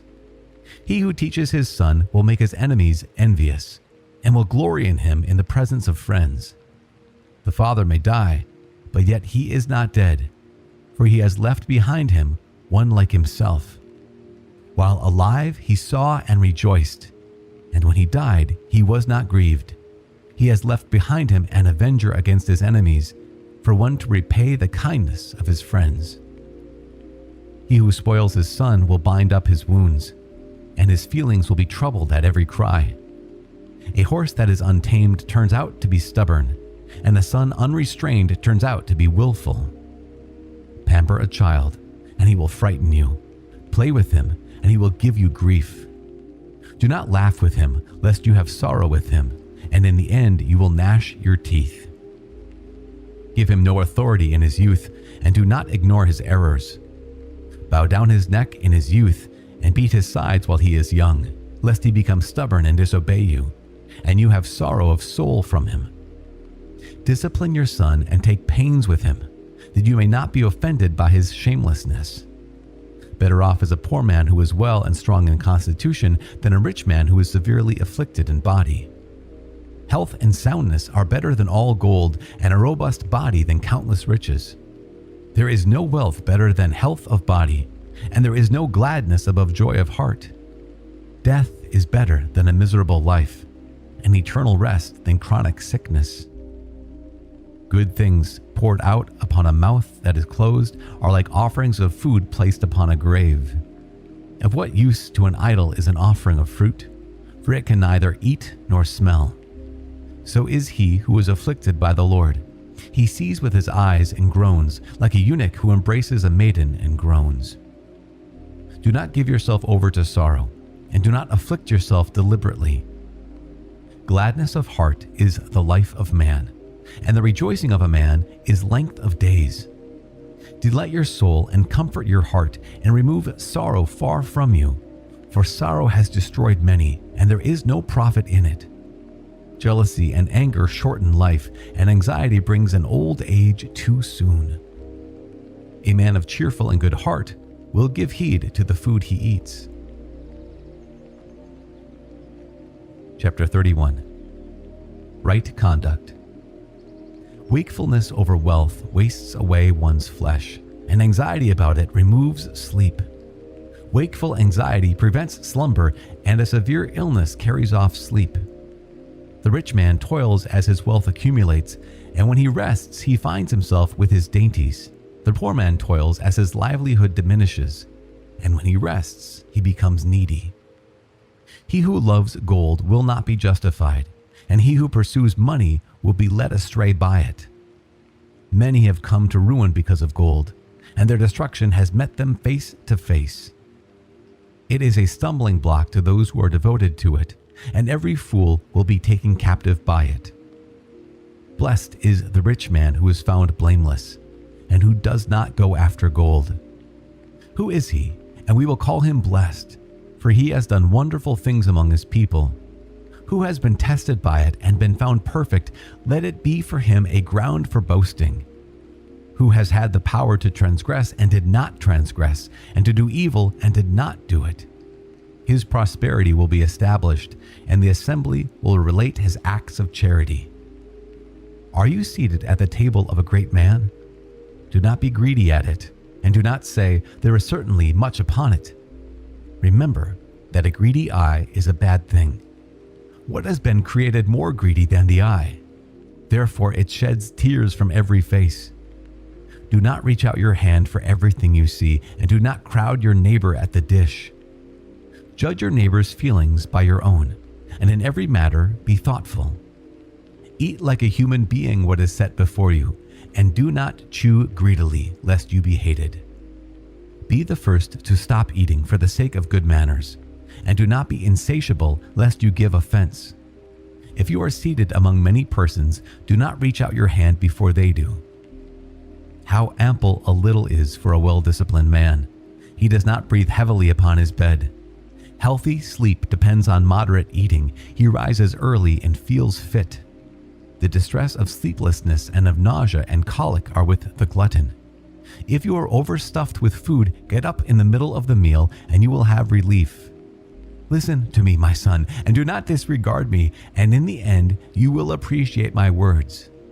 In all your work be industrious, and no sickness will overtake you. Men will praise the one who is liberal with food, and their testimony to his excellence is trustworthy. The city will complain of the one who is miserly with food, and their testimony to his miserliness is accurate. Do not aim to be valiant over wine, for wine has destroyed many. Fire and water prove the temper of steel, so wine tests hearts in the strife of the proud. Wine is like life to men, if you drink it in moderation. What is life to a man who is without wine? It has been created to make men glad. Wine drunk in season and temperately is rejoicing of heart and gladness of soul. Wine drunk to excess is bitterness of soul, with provocation and stumbling. Drunkenness increases the anger of a fool to his injury, reducing his strength and adding wounds. Do not reprove your neighbor at a banquet of wine, and do not despise him in his merrymaking. Speak no word of reproach to him, and do not afflict him by making demands of him. Chapter 32. If they make you master of the feast, do not exalt yourself. Be among them as one of them. Take good care of them, and then be seated. When you have fulfilled your duties, take your place, that you may be merry on their account and receive a wreath for your excellent leadership. Speak, you who are older, for it is fitting that you should, but with accurate knowledge, and do not interrupt the music. Where there is entertainment, do not pour out talk. Do not display your cleverness out of season. A ruby seal in a setting of gold is a concert of music at a banquet of wine. A seal of emerald in a rich setting of gold is the melody of music with good wine. Speak, young man, if there is need of you, but no more than twice, and only if asked. Speak concisely, say much in few words. Be as one who knows and yet holds his tongue. Among the great, do not act as their equal, and when another is speaking, do not babble. Lightning speeds before the thunder, and approval precedes a modest man. Leave in good time, and do not be the last. Go home quickly, and do not linger. Amuse yourself there, and do what you have in mind, but do not sin through proud speech. And for these things bless him who made you, and satisfies you with his good gifts. He who fears the Lord will accept his discipline, and those who rise early to seek him will find favor. He who seeks the law will be filled with it, but the hypocrite will stumble at it. Those who fear the Lord will form true judgments, and like a light they will kindle righteous deeds. A sinful man will shun reproof, and will find a decision according to his liking. A man of judgment will not overlook an idea, and an insolent and proud man will not cower in fear. Do nothing without deliberation, and when you have acted, do not regret it. Do not go on a path full of hazards, and do not stumble over stony ground. Do not be overconfident on a smooth way, and give good heed to your paths.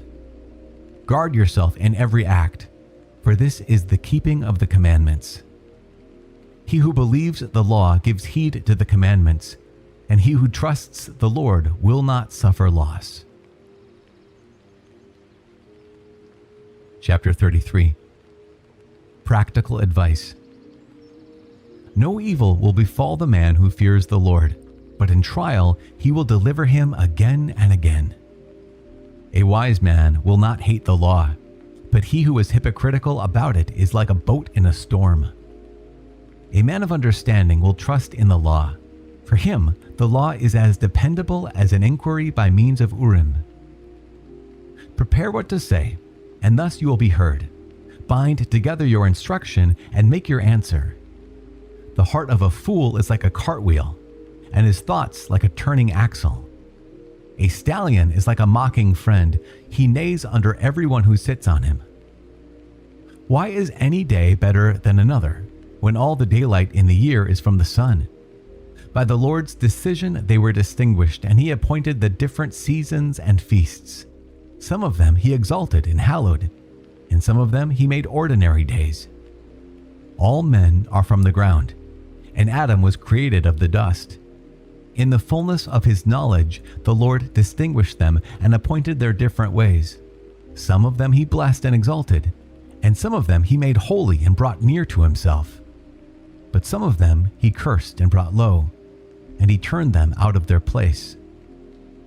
As the clay in the hand of the potter, for all his ways are as he pleases, so men are in the hand of him who made them, to give them as he decides. Good is the opposite of evil, and life the opposite of death. So the sinner is the opposite of the godly. Look upon all the works of the Most High. They likewise are in pairs, one the opposite of the other. I was the last on watch. I was like the one who gleans after the grape gatherers. By the blessing of the Lord I excelled, and like a grape gatherer I filled my winepress. Consider that I have not labored for myself alone, but for all who seek instruction. Hear me, you who are great among the people, and you leaders of the congregation, listen. To son or wife, to brother or friend, do not give power over yourself as long as you live, and do not give your property to another, lest you change your mind and must ask for it. While you are still alive and have breath in you, do not let anyone take your place. For it is better that your children should ask from you than that you should look to the hand of your sons. Excel in all that you do. Bring no stain upon your honor. At the time when you end the days of your life, in the hour of death, distribute your inheritance. Fodder and stick and burdens for a donkey, bread and discipline and work for a servant. Set your slave to work, and you will find rest. Leave his hands idle, and he will seek liberty. Yoke and thong will bow the neck, and for a wicked servant there are racks and tortures. Put him to work, that he may not be idle, for idleness teaches much evil. Set him to work as it is fitting for him, and if he does not obey, make his chains heavy. Do not act immoderately toward anybody, and do nothing without discretion. If you have a servant, let him be as yourself, because you have bought him with blood. If you have a servant, treat him as a brother, for as your own soul you will need him. If you ill-treat him and he leaves and runs away, which way will you go to seek him? Chapter 34. Fear of the Lord, sacrifices, justice, and prayer. A man of no understanding has vain and false hopes, and dreams give wings to fools. As one who catches at a shadow and pursues the wind, so is he who gives heed to dreams. The vision of dreams is this against that, the likeness of a face confronting a face. From an unclean thing, what will be made clean? And from something false, what will be true? Divinations and omens and dreams are folly. And like a woman with labor pains, the mind has fancies. Unless they are sent from the Most High as a visitation, do not give your mind to them. For dreams have deceived many, and those who put their hope in them have failed. Without such deceptions, the law will be fulfilled, and wisdom is made perfect in truthful lips. An educated man knows many things, and one with much experience will speak with understanding. He that is inexperienced knows few things, but he that has traveled acquires much cleverness. I have seen many things in my travels, and I understand more than I can express. I have often been in danger of death, but have escaped because of these experiences. The spirit of those who fear the Lord will live, for their hope is in him who saves them. He who fears the Lord will not be timid, nor play the coward, for he is his hope. Blessed is the soul of the man who fears the Lord. To whom does he look, and who is his support? The eyes of the Lord are upon those who love him, a mighty protection and strong support. a shelter from the hot wind and a shade from the noonday sun, a guard against stumbling and a defense against falling. He lifts up the soul and gives light to the eyes. He grants healing, life, and blessing. If one sacrifices from what has been wrongfully obtained, the offering is blemished. The gifts of the lawless are not acceptable. The Most High is not pleased with the offerings of the ungodly, and He is not propitiated for sins by a multitude of sacrifices. Like one who kills a son before his father's eyes is the man who offers a sacrifice from the property of the poor. The bread of the needy is the life of the poor. Whoever deprives them of it is a man of blood. To take away a neighbor's living is to murder him. To deprive an employee of his wages is to shed blood. When one builds and another tears down, what do they gain but toil? When one prays and another curses, to whose voice will the Lord listen? If a man washes after touching a dead body and touches it again, what has he gained by his washing? So, if a man fasts for his sins and goes again and does the same things, who will listen to his prayer? And what has he gained by humbling himself? Chapter 35. The Law and Sacrifice, Divine Justice. He who keeps the law makes many offerings. He who keeps the commandments sacrifices a peace offering. He who returns a kindness offers fine flour, and he who gives alms sacrifices a thank offering. To keep from wickedness is pleasing to the Lord, and to forsake unrighteousness is atonement. Do not appear before the Lord empty-handed, for all these things are to be done because of the commandment. The offering of a righteous man anoints the altar, and its pleasing odor rises before the Most High. The sacrifice of a righteous man is acceptable, and the memory of it will not be forgotten. Glorify the Lord generously, and do not stint the first fruits of your hands. With every gift show a cheerful face, and dedicate your tithe with gladness. Give to the Most High as He has given, and as generously as your hand has found. For the Lord is the one who repays, and He will repay you sevenfold. Do not offer Him a bribe, for He will not accept it. And do not trust to an unrighteous sacrifice, for the Lord is the judge, and with Him is no partiality. He will not show partiality in the case of a poor man, and He will listen to the prayer of one who is wronged. He will not ignore the supplication of the fatherless, nor the widow when she pours out her story. Do not the tears of the widow run down her cheek, as she cries out against him who has caused them to fall. He whose service is pleasing to the Lord will be accepted, and his prayer will reach to the clouds. The prayer of the humble pierces the clouds, and he will not be consoled until it reaches the Lord. He will not desist until the Most High visits him, and the just judge executes judgment. And the Lord will not delay, neither will He be patient with them, till He crushes the loins of the unmerciful, and repays vengeance on the nations, till He takes away the multitude of the insolent, and breaks the scepters of the unrighteous, till He repays man according to his deeds, and the works of men according to their devices, till He judges the case of His people, and makes them rejoice in His mercy. Mercy is as welcome when He afflicts them, as clouds of rain in the time of drought. Chapter 36. A prayer for God's people, wise sayings. Have mercy upon us, O Lord, the God of all, and look upon us, and show us the light of your mercy. Send fear of you upon the nations. Lift up your hand against foreign nations, and let them see your might. As in us you have been sanctified before them, so in them may you be magnified before us. And let them know you as we have known, that there is no God but you, O Lord. Show signs anew, and work further wonders. Make your hand and your right arm glorious. Rouse your anger and pour out your wrath. Destroy the adversary and wipe out the enemy. Hasten the day and remember the appointed time, and let people recount your mighty deeds. Let him who survives be consumed in the fiery wrath, and may those who harm your people meet destruction. Crush the heads of the rulers of the enemy, who say, there is no one but ourselves. Gather all the tribes of Jacob and give them their inheritance as at the beginning. Have mercy, O Lord, upon the people called by your name, upon Israel, whom you have likened to a firstborn son. Have pity on the city of your sanctuary, Jerusalem, the place of your rest. Fill Zion with the celebration of your wondrous deeds and your temple with your glory. Bear witness to those whom you created in the beginning, and fulfill the prophecies spoken in your name. Reward those who wait for you, and let your prophets be found trustworthy.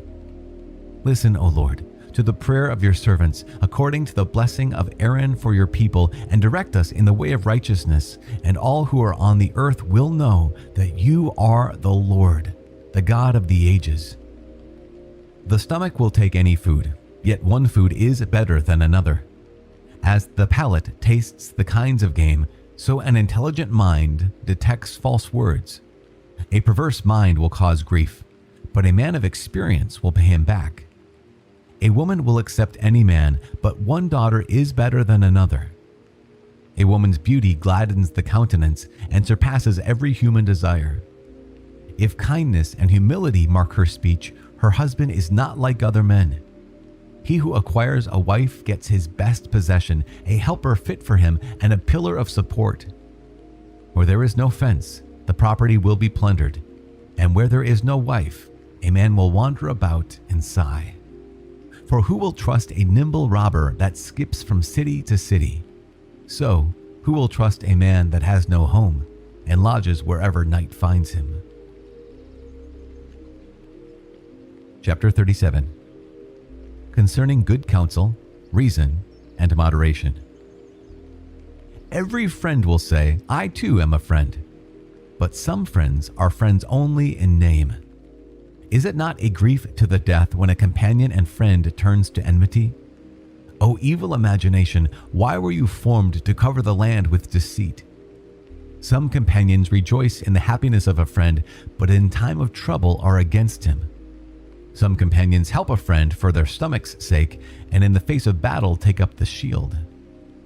Do not forget a friend in your heart, and be not unmindful of him in your wealth. Every counselor praises counsel, but some give counsel in their own interest. Be wary of a counselor, and learn first what is his interest. For he will take thought for himself, lest he cast the lot against you and tell you, your way is good, and then stand aloof to see what will happen to you. Do not consult with one who looks at you suspiciously. Hide your counsel from those who are jealous of you. Do not consult with a woman about her rival, or with a coward about war, with a merchant about barter, or with a buyer about selling, with a grudging man about gratitude, or with a merciless man about kindness, with an idler about any work, or with a man hired for a year about completing his work, with a lazy servant about a big task. Pay no attention to these in any matter of counsel, but stay constantly with a godly man, whom you know to be a keeper of the commandments, whose soul is in accord with your soul, and who will sorrow with you if you fail. And establish the counsel of your own heart, for no one is more faithful to you than it is. For a man's soul sometimes keeps him better informed than 7 watchmen sitting high on a watchtower. And besides all this, pray to the Most High, that he may direct your way in truth. Reason is the beginning of every work, and counsel precedes every undertaking. As a clue to changes of heart, 4 turns of fortune appear: good and evil, life and death. And it is the tongue that continually rules them. A man may be shrewd and the teacher of many, and yet be unprofitable to himself. A man skilled in words may be hated, yet he will be destitute of all food. For grace was not given him by the Lord, since he is lacking in all wisdom. A man may be wise to his own advantage, and the fruits of his understanding may be trustworthy on his lips. A wise man will instruct his own people, and the fruits of his understanding will be trustworthy. A wise man will have praise heaped upon him, and all who see him will call him happy. The life of a man is numbered by days, but the days of Israel are without number. He who is wise among his people will inherit confidence, and his name will live forever. My son, test your soul while you live. See what is bad for it, and do not give it that. For not everything is good for everyone, and not every person enjoys everything. Do not have an insatiable appetite for any luxury, and do not give yourself up to food, for overeating brings sickness, and gluttony leads to nausea. Many have died of gluttony, but he who is careful to avoid it prolongs his life. Chapter 38. Concerning physicians, tradesmen, and craftsmen. Honor the physician, with honor due him, according to your need of him. For the Lord created him. For healing comes from the Most High, and he will receive a gift from the King. The skill of the physician lifts up his head, and in the presence of great men he is admired. The Lord created medicines from the earth, and a sensible man will not despise them. Was not water made sweet with a tree in order that his power might be known? And he gave skill to men that he might be glorified in his marvelous works.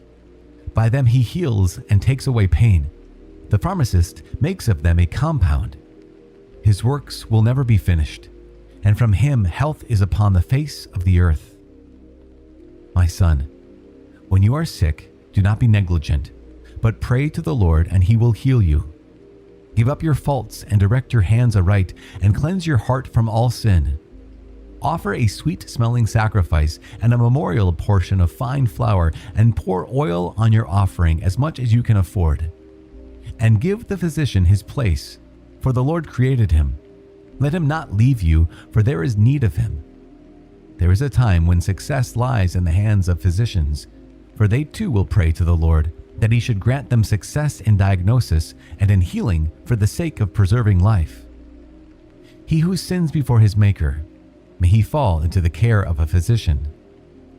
My son, let your tears fall for the dead, and as one who is suffering grievously, begin the lament.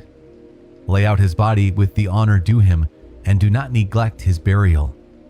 Let your weeping be bitter and your wailing fervent. Observe the mourning according to his merit for 1 day or 2 to avoid criticism, then be comforted for your sorrow. For sorrow results in death, and sorrow of heart saps one's strength. In calamity, sorrow continues, and the life of the poor man weighs down his heart. Do not give your heart to sorrow, drive it away, remembering the end of life. Do not forget, there is no coming back. You do the dead no good, and you injure yourself. Remember my doom, for yours is like it. Yesterday was mine, and today it is yours. When the dead is at rest, let his remembrance cease, and be comforted for him when his spirit has departed. The wisdom of the scribe depends on the opportunity of leisure, and he who has little business may become wise. How can he become wise who handles the plow, and who glories in the shaft of a goad, who drives oxen and is occupied with their work, and whose talk is about bulls? He sets his heart on plowing furrows, and he is careful about fodder for the heifers. So too is every craftsman and master workman who labors by night as well as by day. Those who cut the signet of seals, each is diligent in making a great variety. He sets his heart on painting a lifelike image, and he is careful to finish his work. So too is the smith sitting by the anvil, intent upon his handiwork in iron. The breath of the fire melts his flesh, and he wastes away in the heat of the furnace. He inclines his ear to the sound of the hammer, and his eyes are on the pattern of the object. He sets his heart on finishing his handiwork, and he is careful to complete its decoration. So too is the potter sitting at his work and turning the wheel with his feet. He is always deeply concerned over his work, and all his output is by number. He molds the clay with his arm and makes it pliable with his feet. He sets his heart to finish the glazing, and he is careful to clean the furnace. All these rely upon their hands, and each is skillful in his own work. Without them, a city cannot be established, and men can neither sojourn nor live there. Yet they are not sought out for the counsel of the people, nor do they attain eminence in the public assembly. They do not sit in the judge's seat, nor do they understand the sentence of judgment. They cannot expound discipline or judgment, and they are not found using proverbs. but they keep stable the fabric of the world, and their prayer is in the practice of their trade. Chapter 39. The student of the law and praise of God.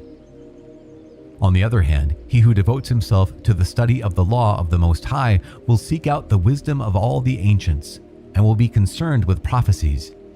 He will preserve the discourse of notable men and penetrate the subtleties of parables. He will seek out the hidden meanings of proverbs and be at home with the obscurities of parables. He will serve among great men and appear before rulers. He will travel through the lands of foreign nations, for he tests the good and the evil among men. He will set his heart to rise early to seek the Lord who made him, and will make supplication before the Most High. He will open his mouth in prayer and make supplication for his sins. If the great Lord is willing, he will be filled with a spirit of understanding. He will pour forth words of wisdom and give thanks to the Lord in prayer. He will direct his counsel and knowledge rightly and meditate on his secrets. He will reveal instruction in his teaching and will glory in the law of the Lord's covenant. Many will praise his understanding, and it will never be blotted out. His memory will not disappear, and his name will live through all generations. Nations will declare his wisdom, and the congregation will proclaim his praise. If he lives long, he will leave a name greater than 1,000, and if he goes to rest, it is enough for him. I have yet more to say, which I have thought upon, and I am filled like the moon at the full. Listen to me, O you holy sons, and bud like a rose growing by a stream of water. Send forth fragrance like frankincense, and put forth blossoms like a lily. Scatter the fragrance, and sing a hymn of praise. Bless the Lord for all his works. Ascribe majesty to his name, and give thanks to him with praise, with songs on your lips and with lyres, and this you shall say in thanksgiving. All things are the works of the Lord, for they are very good, and whatever he commands will be done in his time. No one can say, "What is this? Why is that?" For in God's time all things will be sought after. At his word the waters stood in a heap, and the reservoirs of water at the word of his mouth. At his command whatever pleases him is done, and none can limit his saving power. The works of all flesh are before him, and nothing can be hid from his eyes. From everlasting to everlasting he beholds them, and nothing is marvelous to him. No one can say, "What is this? Why is that?" For everything has been created for its use. His blessing covers the dry land like a river and drenches it like a flood. The nations will incur his wrath just as he turns fresh water into salt. To the holy his ways are straight, just as they are obstacles to the wicked. From the beginning, good things were created for good people, just as evil things for sinners. Basic to all the needs of man's life are water and fire and iron and salt and wheat flour and milk and honey, the blood of the grape and oil and clothing. All these are for good to the godly, just as they turn into evils for sinners. There are winds that have been created for vengeance, and in their anger they scourge heavily.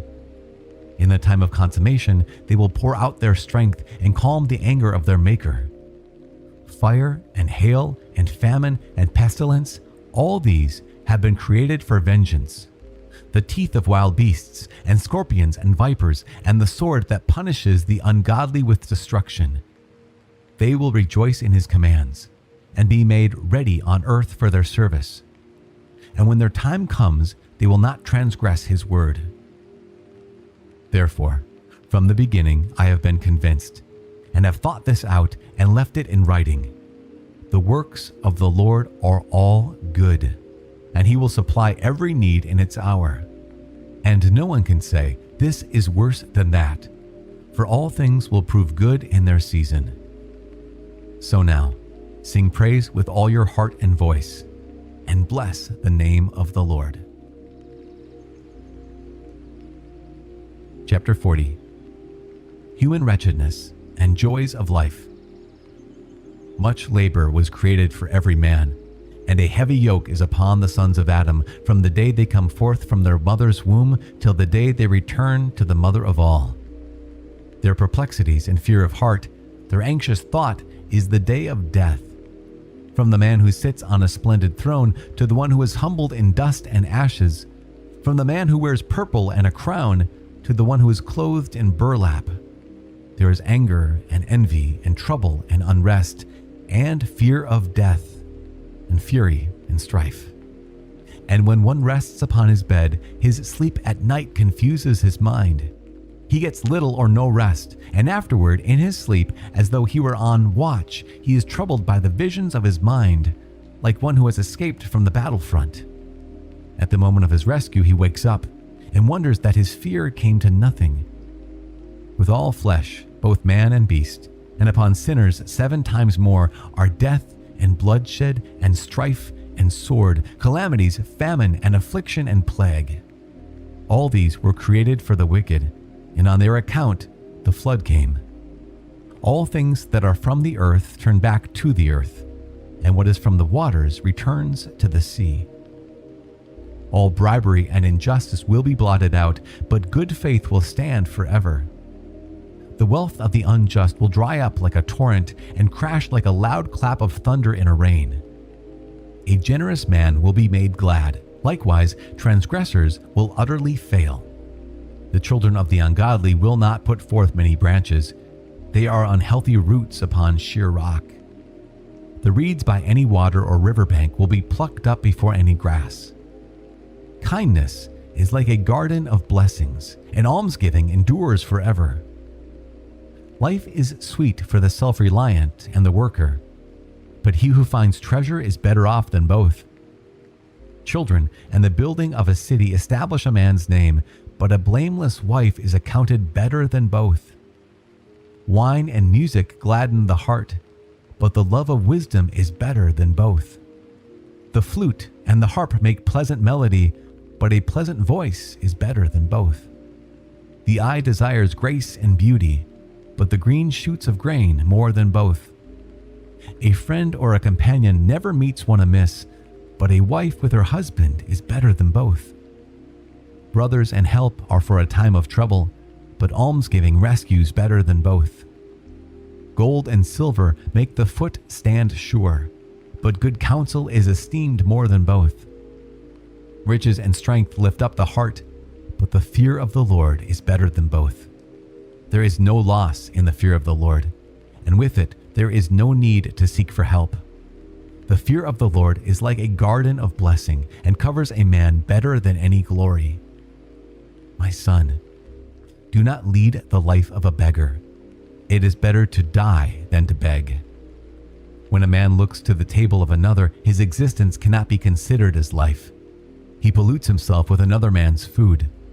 But a man who is intelligent and well instructed guards against that. In the mouth of the shameless, begging is sweet, but in his stomach a fire is kindled. Chapter 41. A series of contrasts. O death, how bitter is the reminder of you to one who lives at peace among his possessions. To a man without distractions, who is prosperous in everything and who still has the vigor to enjoy his food.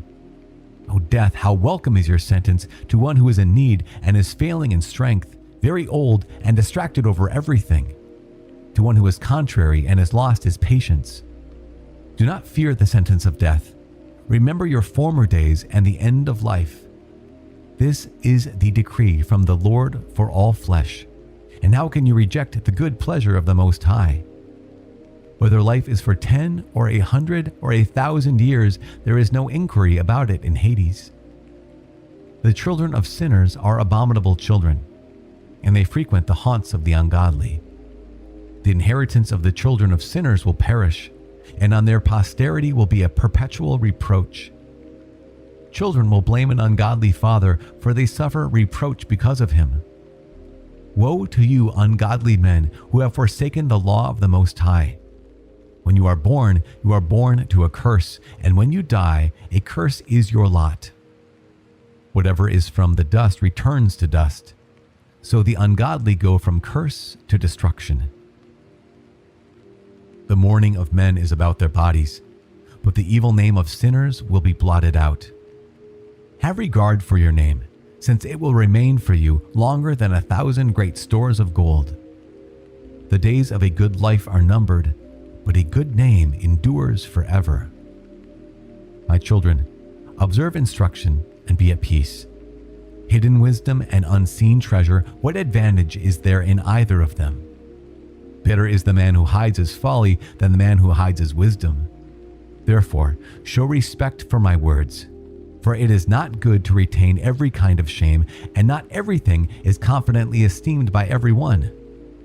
Be ashamed of immorality before your father or mother, and of a lie before a prince or a ruler, of a transgression before a judge or magistrate, and of iniquity before a congregation or the people, of unjust dealing before your partner or friend, and of theft in the place where you live. Be ashamed before the truth of God and His covenant. Be ashamed of selfish behavior at meals, of surliness in receiving and giving, and of silence before those who greet you, of looking at a woman who is a harlot, and of rejecting the appeal of a kinsman, of taking away someone's portion or gift, and of gazing at another man's wife, of meddling with his maidservant, and do not approach her bed, of abusive words before friends, and do not upbraid after making a gift, of repeating and telling what you hear, and of revealing secrets. Then you will show proper shame and will find favor with every man. Chapter 42. Of the following things, do not be ashamed, and do not let partiality lead you to sin. Of the law of the Most High and His covenant, and of rendering judgment to acquit the ungodly, of keeping accounts with a partner or with traveling companions, and of dividing the inheritance of friends, of accuracy with scales and weights, and of acquiring much or little, of profit from dealing with merchants, and of much discipline of children, and of whipping a wicked servant severely. Where there is an evil wife, a seal is a good thing, and where there are many hands, lock things up. Whatever you deal out, let it be by number and weight, and make a record of all that you give out or take in. Do not be ashamed to instruct the stupid or foolish, or the aged man who quarrels with the young. Then you will be truly instructed and will be approved before all men. A daughter keeps her father secretly wakeful, and worry over her robs him of sleep when she is young, lest she not marry, or if married, lest she be hated, while a virgin, lest she be defiled, or become pregnant in her father's house, or having a husband, lest she prove unfaithful, or, though married, lest she be barren. Keep strict watch over a headstrong daughter, lest she make you a laughingstock to your enemies, a byword in the city and notorious among the people, and put you to shame before the great multitude. Do not look upon anyone for beauty, and do not sit in the midst of women. For from garments comes the moth, and from a woman comes woman's wickedness. Better is the wickedness of a man than a woman who does good, and it is a woman who brings shame and disgrace. I will now call to mind the works of the Lord, and will declare what I have seen. By the words of the Lord His works are done, and in His will justice is carried out. The sun looks down on everything with its light, and the work of the Lord is full of His glory. The Lord has not enabled His holy ones to recount all His marvelous works, which the Lord the Almighty has established, that the universe may stand firm in His glory. He searches out the abyss in the hearts of men, and considers their crafty devices. For the Most High knows all that may be known, and He looks into the signs of the age. He declares what has been and what is to be, and He reveals the tracks of hidden things. No thought escapes Him, and not one word is hidden from Him. He has ordained the splendors of His wisdom, and He is from everlasting and to everlasting. Nothing can be added or taken away, and He needs no one to be His counselor. How greatly to be desired are all His works, and how sparkling they are to see. All these things live and remain forever for every need, and all are obedient. All things are twofold, one opposite the other, and he has made nothing incomplete.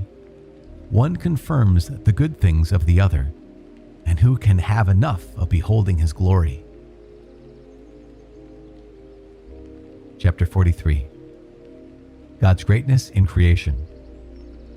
The pride of the heavenly heights is the clear firmament, the appearance of heaven in a spectacle of glory. The sun, when it appears, making proclamation as it goes forth, is a marvelous instrument, the work of the Most High. At noon it parches the land, and who can withstand its burning heat? A man tending a furnace works in burning heat, but the sun burns the mountains 3 times as much. It breathes out fiery vapors, and with bright beams it blinds the eyes. Great is the Lord who made it, and at his command it hastens on its course. He made the moon also, to serve in its season, to mark the times, and to be an everlasting sign. From the moon comes the sign for feast days, a light that wanes when it has reached the full. The month is named for the moon, increasing marvelously in its phases, an instrument of the hosts on high, shining forth in the firmament of heaven. The glory of the stars is the beauty of heaven, a gleaming array in the heights of the Lord. At the command of the Holy One they stand as ordered. They never relax in their watches. Look upon the rainbow and praise him who made it, exceedingly beautiful in its brightness. It encircles the heaven with its glorious arc. The hands of the Most High have stretched it out. By his command he sends the driving snow and speeds the lightning of his judgment. Therefore the storehouses are opened, and the clouds fly forth like birds. In his majesty he amasses the clouds, and the hailstones are broken in pieces. At his appearing the mountains are shaken. At his will the south wind blows. The voice of his thunder rebukes the earth. So do the tempest from the north and the whirlwind. He scatters the snow like birds flying down, and its descent is like locusts alighting. The eye marvels at the beauty of its whiteness, and the mind is amazed at its falling. He pours the hoarfrost upon the earth like salt, and when it freezes, it becomes pointed thorns. The cold north wind blows, and ice freezes over the water. It rests upon every pool of water, and the water puts it on like a breastplate. He consumes the mountains and burns up the wilderness, and withers the tender grass like fire. A mist quickly heals all things. When the dew appears, it refreshes from the heat. By his counsel he stilled the great deep and planted islands in it. Those who sail the sea tell of its dangers, and we marvel at what we hear. For in it are strange and marvelous works, all kinds of living things and huge creatures of the sea. Because of him, his messenger finds the way, and by his word all things hold together. Though we speak much, we cannot reach the end, and the sum of our words is, he is the all. Where shall we find strength to praise him? For he is greater than all his works. Terrible is the Lord, and very great, and marvelous is his power. When you praise the Lord, exalt him as much as you can, for he will surpass even that. When you exalt him, put forth all your strength, and do not grow weary, for you cannot praise him enough. Who has seen him and can describe him, or who can extol him as he is? Many things greater than these lie hidden, for we have seen but few of his works.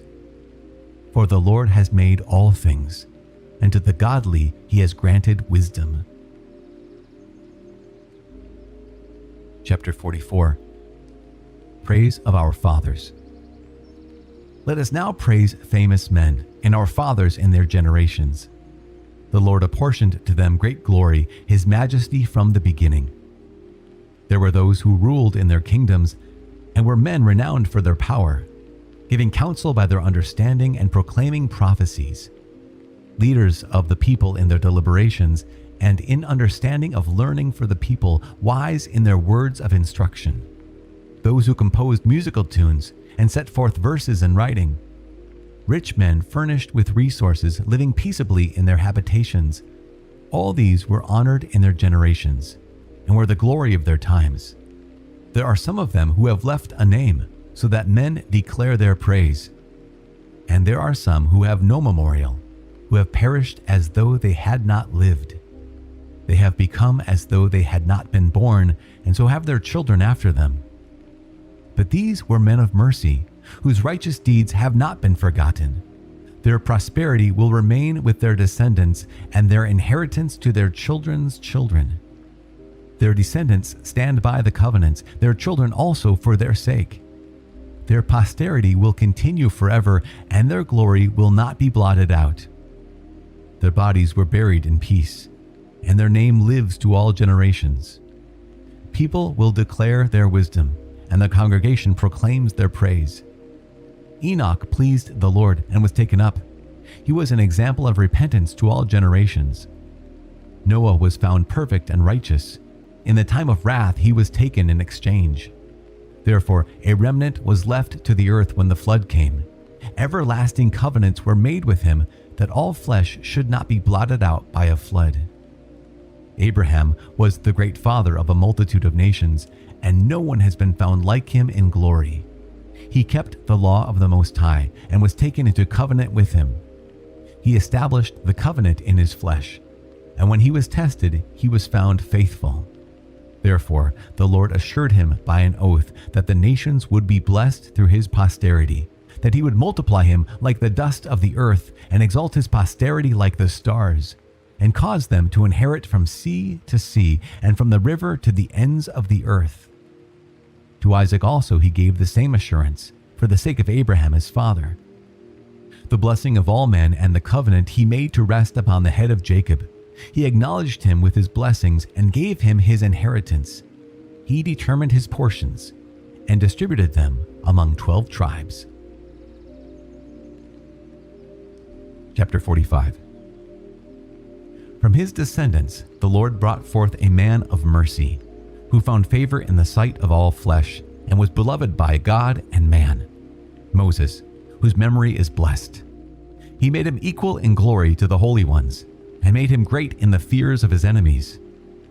By his words he caused signs to cease. The Lord glorified him in the presence of kings. He gave him commands for his people, and showed him part of his glory. He sanctified him through faithfulness and meekness, and chose him out of all mankind. He made him hear his voice, and led him into the thick darkness, and gave him the commandments face to face, the law of life and knowledge, to teach Jacob the covenant, and Israel his judgments. He exalted Aaron, the brother of Moses, a holy man like him of the tribe of Levi. He made an everlasting covenant with him, and gave him the priesthood of the people. He blessed him with splendid vestments, and put a glorious robe upon him. He clothed him with superb perfection, and strengthened him with the symbols of authority, the linen breeches, the long robe, and the ephod. And he encircled him with pomegranates, with very many golden bells round about, to send forth as a sound as he walked, to make their ringing heard in the temple, as a reminder to the sons of his people, with a holy garment, of gold and blue and purple, the work of an embroiderer, with the oracle of judgment, Urim and Thummim, with twisted scarlet, the work of a craftsman, with precious stones engraved like signets, in a setting of gold, the work of a jeweler, for a reminder in engraved letters according to the number of the tribes of Israel, with a gold crown upon his turban, inscribed like a signet with holiness, a distinction to be prized, the work of an expert, the delight of the eyes richly adorned. Before his time, there never were such beautiful things. No outsider ever put them on, but only his sons and his descendants perpetually. His sacrifices shall be wholly burned twice every day continually. Moses ordained him and anointed him with holy oil. It was an everlasting covenant for him and for his descendants all the days of heaven, to minister to the Lord and serve as priest and bless his people in his name. He chose him out of all the living to offer sacrifice to the Lord, incense and a pleasing odor as a memorial portion, to make atonement for the people. In his commandments he gave him authority in statutes and judgments, to teach Jacob the testimonies, and to enlighten Israel with his law. Outsiders conspired against him and envied him in the wilderness. Dathan and Abiram and their men, and the company of Korah in wrath and anger. The Lord saw it and was not pleased, and in the wrath of his anger they were destroyed. He wrought wonders against them to consume them in flaming fire. He added glory to Aaron and gave him a heritage. He allotted to him the first of the firstfruits. He prepared bread of firstfruits in abundance. For they eat the sacrifices to the Lord, which he gave to him and his descendants. But in the land of the people he has no inheritance, and he has no portion among the people. For the Lord himself is his portion and inheritance. Phinehas, the son of Eleazar, is the third in glory, for he was zealous in the fear of the Lord, and stood fast when the people turned away, in the ready goodness of his soul, and made atonement for Israel. Therefore, a covenant of peace was established with him, that he should be leader of the sanctuary and of his people, that he and his descendants should have the dignity of the priesthood forever. A covenant was also established with David, the son of Jesse, of the tribe of Judah. The heritage of the king is from son to son only, so the heritage of Aaron is for his descendants. May the Lord grant you wisdom in your heart to judge his people in righteousness, so that their prosperity may not vanish, and that their glory may endure throughout their generations. Chapter 46. Joshua, the son of Nun, was mighty in war, and was the successor of Moses in prophesying. He became, in accordance with his name, a great savior of God's elect, to take vengeance on the enemies that rose against them, so that he might give Israel its inheritance. How glorious he was when he lifted his hands and stretched out his sword against the cities. Who before him ever stood so firm? For he waged the wars of the Lord. Was not the sun held back by his hand? And did not one day become as long as two? He called upon the Most High, the Mighty One, when enemies pressed him on every side, and the great Lord answered him with hailstones of mighty power. He hurled down war upon that nation, and at the descent of Beth-horon he destroyed those who resisted, so that the nations might know his armament, that he was fighting in the sight of the Lord, for he wholly followed the Mighty One. And in the days of Moses he did a loyal deed, he and Caleb the son of Jephunneh. They withstood the congregation, restrained the people from sin, and stilled their wicked murmuring. And these two alone were preserved out of the 600,000 people on foot, to bring them into their inheritance, into a land flowing with milk and honey. And the Lord gave Caleb strength, which remained with him to old age, so that he went up to the hill country, and his children obtained it for an inheritance, so that all the sons of Israel might see that it is good to follow the Lord. The judges also, with their respective names, those whose hearts did not fall into idolatry and who did not turn away from the Lord, may their memory be blessed. May their bones revive from where they lie, and may the name of those who have been honored live again in their sons. Samuel, beloved by his Lord, a prophet of the Lord, established the kingdom and anointed rulers over his people. By the law of the Lord he judged the congregation, and the Lord watched over Jacob. By his faithfulness he was proved to be a prophet, and by his words he became known as a trustworthy seer. He called upon the Lord, the Mighty One, when his enemies pressed him on every side, and he offered in sacrifice a sucking lamb. Then the Lord thundered from heaven, and made his voice heard with a mighty sound, and he wiped out the leaders of the people of Tyre and all the rulers of the Philistines. Before the time of his eternal sleep, Samuel called men to witness before the Lord and his anointed. I have not taken anyone's property, not so much as a pair of shoes. And no man accused him. Even after he had fallen asleep, he prophesied, and revealed to the king his death, and lifted up his voice out of the earth in prophecy, to blot out the wickedness of the people. Chapter 47. And after him, Nathan rose up to prophesy in the days of David. As the fat is selected from the peace offering, so David was selected from the sons of Israel. He played with lions as with young goats, and with bears as with lambs of the flock. In his youth did he not kill a giant and take away reproach from the people, when he lifted his hand with a stone in the sling and struck down the boasting of Goliath? For he appealed to the Lord, the Most High, and he gave him strength in his right hand, to slay a man mighty in war, to exalt the power of his people. So they glorified him for his 10,000s, and praised him for the blessings of the Lord, when the glorious diadem was bestowed upon him. For he wiped out his enemies on every side, and annihilated his adversaries the Philistines. He crushed their power even to this day. In all that he did, he gave thanks to the Holy One, the Most High, with ascriptions of glory. He sang praise with all his heart, and he loved his Maker. He placed singers before the altar, to make sweet melody with their voices. He gave beauty to the feasts and arranged their times throughout the year, while they praised God's holy name, and the sanctuary resounded from early morning. The Lord took away his sins and exalted his power forever. He gave him the covenant of kings and a throne of glory in Israel. After him rose up a wise son who fared amply because of him. Solomon reigned in days of peace, and God gave him rest on every side, that he might build a house for his name and prepare a sanctuary to stand forever. How wise you became in your youth! You overflowed like a river with understanding. Your soul covered the earth, and you filled it with parables and riddles. Your name reached to far-off islands, and you were loved for your peace. For your songs and proverbs and parables, and for your interpretations, the countries marveled at you.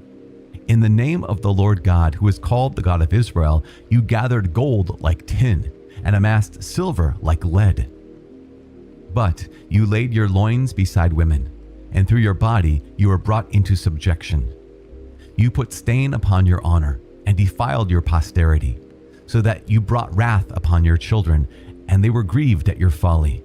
So that the sovereignty was divided, and a disobedient kingdom arose out of Ephraim.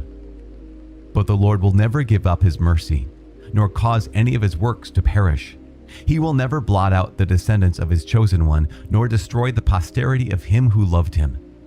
So he gave a remnant to Jacob, and to David a root of his stock. Solomon rested with his fathers, and left behind him one of his sons, ample in folly and lacking in understanding, Rehoboam, whose policy caused the people to revolt. Also Jeroboam the son of Nebat, who caused Israel to sin and gave to Ephraim a sinful way.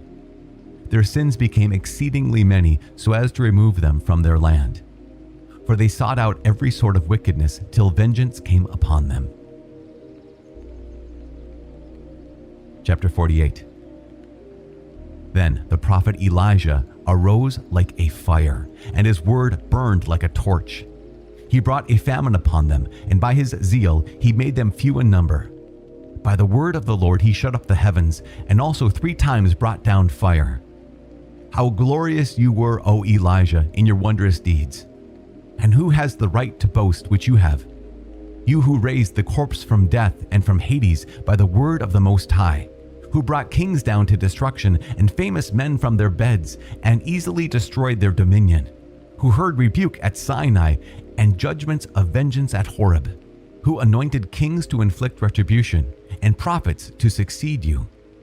You who were taken up by a whirlwind of fire in a chariot with horses of fire. You who are ready at the appointed time, it is written, to calm the wrath of God before it breaks out in fury, to turn the heart of the father to the son, and to restore the tribes of Jacob. Blessed are those who saw you, and those who have fallen asleep in your love. For we also shall surely live, but our name after death will not be such. It was Elijah who was covered by the whirlwind, and Elisha was filled with his spirit. In all his days he did not tremble before any ruler, and no one brought him into subjection. Nothing was too hard for him, and when he was dead his body prophesied. As in his life he did wonders, so in death his deeds were marvelous. For all this the people did not repent, and they did not forsake their sins till they were carried away captive from their land and were scattered over all the earth. The people were left very few in number, but with rulers from the house of David. Some of them did what was pleasing to God, but others multiplied sins. Hezekiah fortified his city and brought water into the midst of it. He tunneled the sheer rock with iron and built pools for water. In his days Sennacherib came up and sent the Rabshakeh. He lifted up his hand against Zion and made great boasts in his arrogance. Then their hearts were shaken and their hands trembled, and they were in anguish like women with labor pains. But they called upon the Lord who is merciful, spreading forth their hands toward him. And the Holy One quickly heard them from heaven and delivered them by the hand of Isaiah. The Lord struck the camp of the Assyrians, and his angel wiped them out. For Hezekiah did what was pleasing to the Lord, and he held strongly to the ways of David his father, which Isaiah the prophet commanded, who was great and faithful in his vision. In his days the sun went backward, and he lengthened the life of the king. By the spirit of might he saw the last things, and comforted those who mourned in Zion. He revealed what was to occur to the end of time, and the hidden things before they came to pass. Chapter 49. The memory of Josiah is like a blending of incense prepared by the art of the perfumer. It is sweet as honey to every mouth, and like music at a banquet of wine. He was led aright in converting the people, and took away the abominations of iniquity. He set his heart upon the Lord. In the days of wicked men he strengthened godliness. Except David and Hezekiah and Josiah, they all sinned greatly, for they forsook the law of the Most High. The kings of Judah came to an end, for they gave their power to others, and their glory to a foreign nation, who set fire to the chosen city of the sanctuary, and made her streets desolate according to the word of Jeremiah. For they had afflicted him, yet he had been consecrated in the womb as prophet, to pluck up and afflict and destroy, and likewise to build and to plant. It was Ezekiel who saw the vision of glory which God showed him above the chariot of the cherubim. For God remembered his enemies with storm, and did good to those who directed their ways rightly. May the bones of the 12 prophets revive from where they lie, for they comforted the people of Jacob and delivered them with confident hope. How shall we magnify Zerubbabel? He was like a signet on the right hand. So was Jeshua, the son of Jozadak. In their days they built the house and raised a temple holy to the Lord, prepared for everlasting glory. The memory of Nehemiah also is lasting. He raised for us the walls that had fallen, and set up the gates and bars, and rebuilt our ruined houses. No one like Enoch has been created on earth, for he was taken up from the earth. And no man like Joseph has been born, and his bones are cared for. Shem and Seth were honored among men, and Adam above every living being in the creation. Chapter 50. Simon, son of Onias, a benediction, and an epilogue. The leader of his brethren and the pride of his people was Simon, the high priest, son of Onias, who in his life repaired the house, and in his time fortified the temple. He laid the foundations for the high double walls, the high retaining walls for the temple enclosure. In his days a cistern for water was quarried out, a reservoir like the sea in circumference. He considered how to save his people from ruin, and fortified the city to withstand a siege. How glorious he was when the people gathered around him as he came out of the inner sanctuary. Like the morning star among the clouds, like the moon when it is full, like the sun shining upon the temple of the Most High, and like the rainbow gleaming in glorious clouds. Like roses in the days of the first fruits, like lilies by a spring of water, like a green shoot on Lebanon on a summer day, like fire and incense in the censer, like a vessel of hammered gold adorned with all kinds of precious stones, like an olive tree putting forth its fruit, like a cypress towering in the clouds. When he put on his glorious robe and clothed himself with superb perfection and went up to the holy altar, he made the court of the sanctuary glorious. And when he received the portions from the hands of the priests, as he stood by the hearth of the altar with a garland of brethren around him, he was like a young cedar on Lebanon. And they surrounded him like the trunks of palm trees, all the sons of Aaron in their splendor, with the Lord's offering in their hands, before the whole congregation of Israel. Finishing the service at the altars and arranging the offering to the Most High, the Almighty, he reached out his hand to the cup and poured a libation of the blood of the grape. He poured it out at the foot of the altar, a pleasing odor to the Most High, the King of all. Then the sons of Aaron shouted. They sounded the trumpets of hammered work. They made a great noise to be heard for a remembrance before the Most High. Then all the people together made haste and fell to the ground upon their faces to worship their Lord, the Almighty God Most High. And the singers praised him with their voices in sweet and full-toned melody. And the people besought the Lord Most High in prayer before him who is merciful, till the order of worship of the Lord was ended, so they completed his service. Then Simon came down and lifted up his hands over the whole congregation of the sons of Israel to pronounce the blessing of the Lord with his lips and to glory in his name. And they bowed down in worship a second time to receive the blessing from the Most High. And now, bless the God of all, who in every way does great things, who exalts our days from birth and deals with us according to his mercy. May he give us gladness of heart and grant that peace may be in our days in Israel, as in the days of old, that Israel may believe that the God of mercy is with us to deliver us in our days. With two nations my soul is vexed, and the third is no nation, those who live on Mount Seir, and the Philistines, and the foolish people that dwell in Shechem. Instruction in understanding and knowledge I have written in this book, Jesus, the son of Sirach, son of Eleazar of Jerusalem, who out of his heart poured forth wisdom. Blessed is he who concerns himself with these things, and he who lays them to heart will become wise. For if he does them, he will be strong for all things, for the light of the Lord is his path. Chapter 51. The Search for Wisdom. I will give thanks to you, O Lord and King, and will praise you as God my Savior. I give thanks to your name, for you have been my protector and helper, and have delivered my body from destruction and from the snare of a slanderous tongue, from lips that utter lies. Before those who stood by, you were my helper and delivered me. In the greatness of your mercy and of your name, from the gnashings of teeth about to devour me, from the hand of those who sought my life, from the many afflictions that I endured, from choking fire on every side, and from the midst of the fire which I did not kindle, from the depths of the belly of Hades, from an unclean tongue and lying words, the slander of an unrighteous tongue to the king. My soul drew near to death, and my life was very near to Hades beneath. They surrounded me on every side, and there was no one to help me. I looked for the assistance of men, and there was none. Then I remembered your mercy, O Lord, and your work from of old, that you deliver those who wait for you and save them from the hand of their enemies. And I sent up my supplication from the earth and prayed for deliverance from death. I appealed to the Lord, the Father of my Lord, not to forsake me in the days of affliction, at the time when there is no help against the proud. I will praise your name continually, and will sing praise with thanksgiving. My prayer was heard, for you saved me from destruction and rescued me from an evil plight.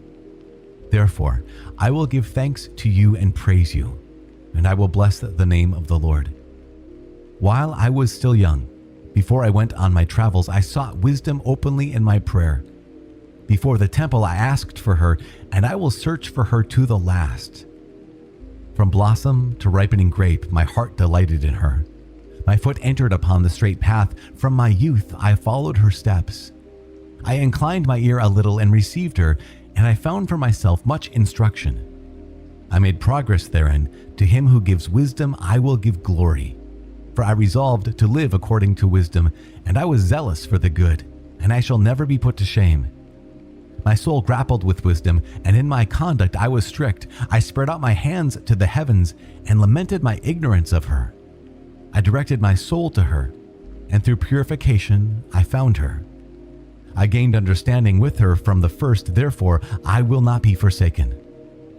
My heart was stirred to seek her, therefore I have gained a good possession. The Lord gave me a tongue as my reward, and I will praise him with it.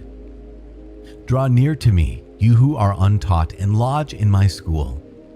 Why do you say you are lacking in these things, and why are your souls very thirsty?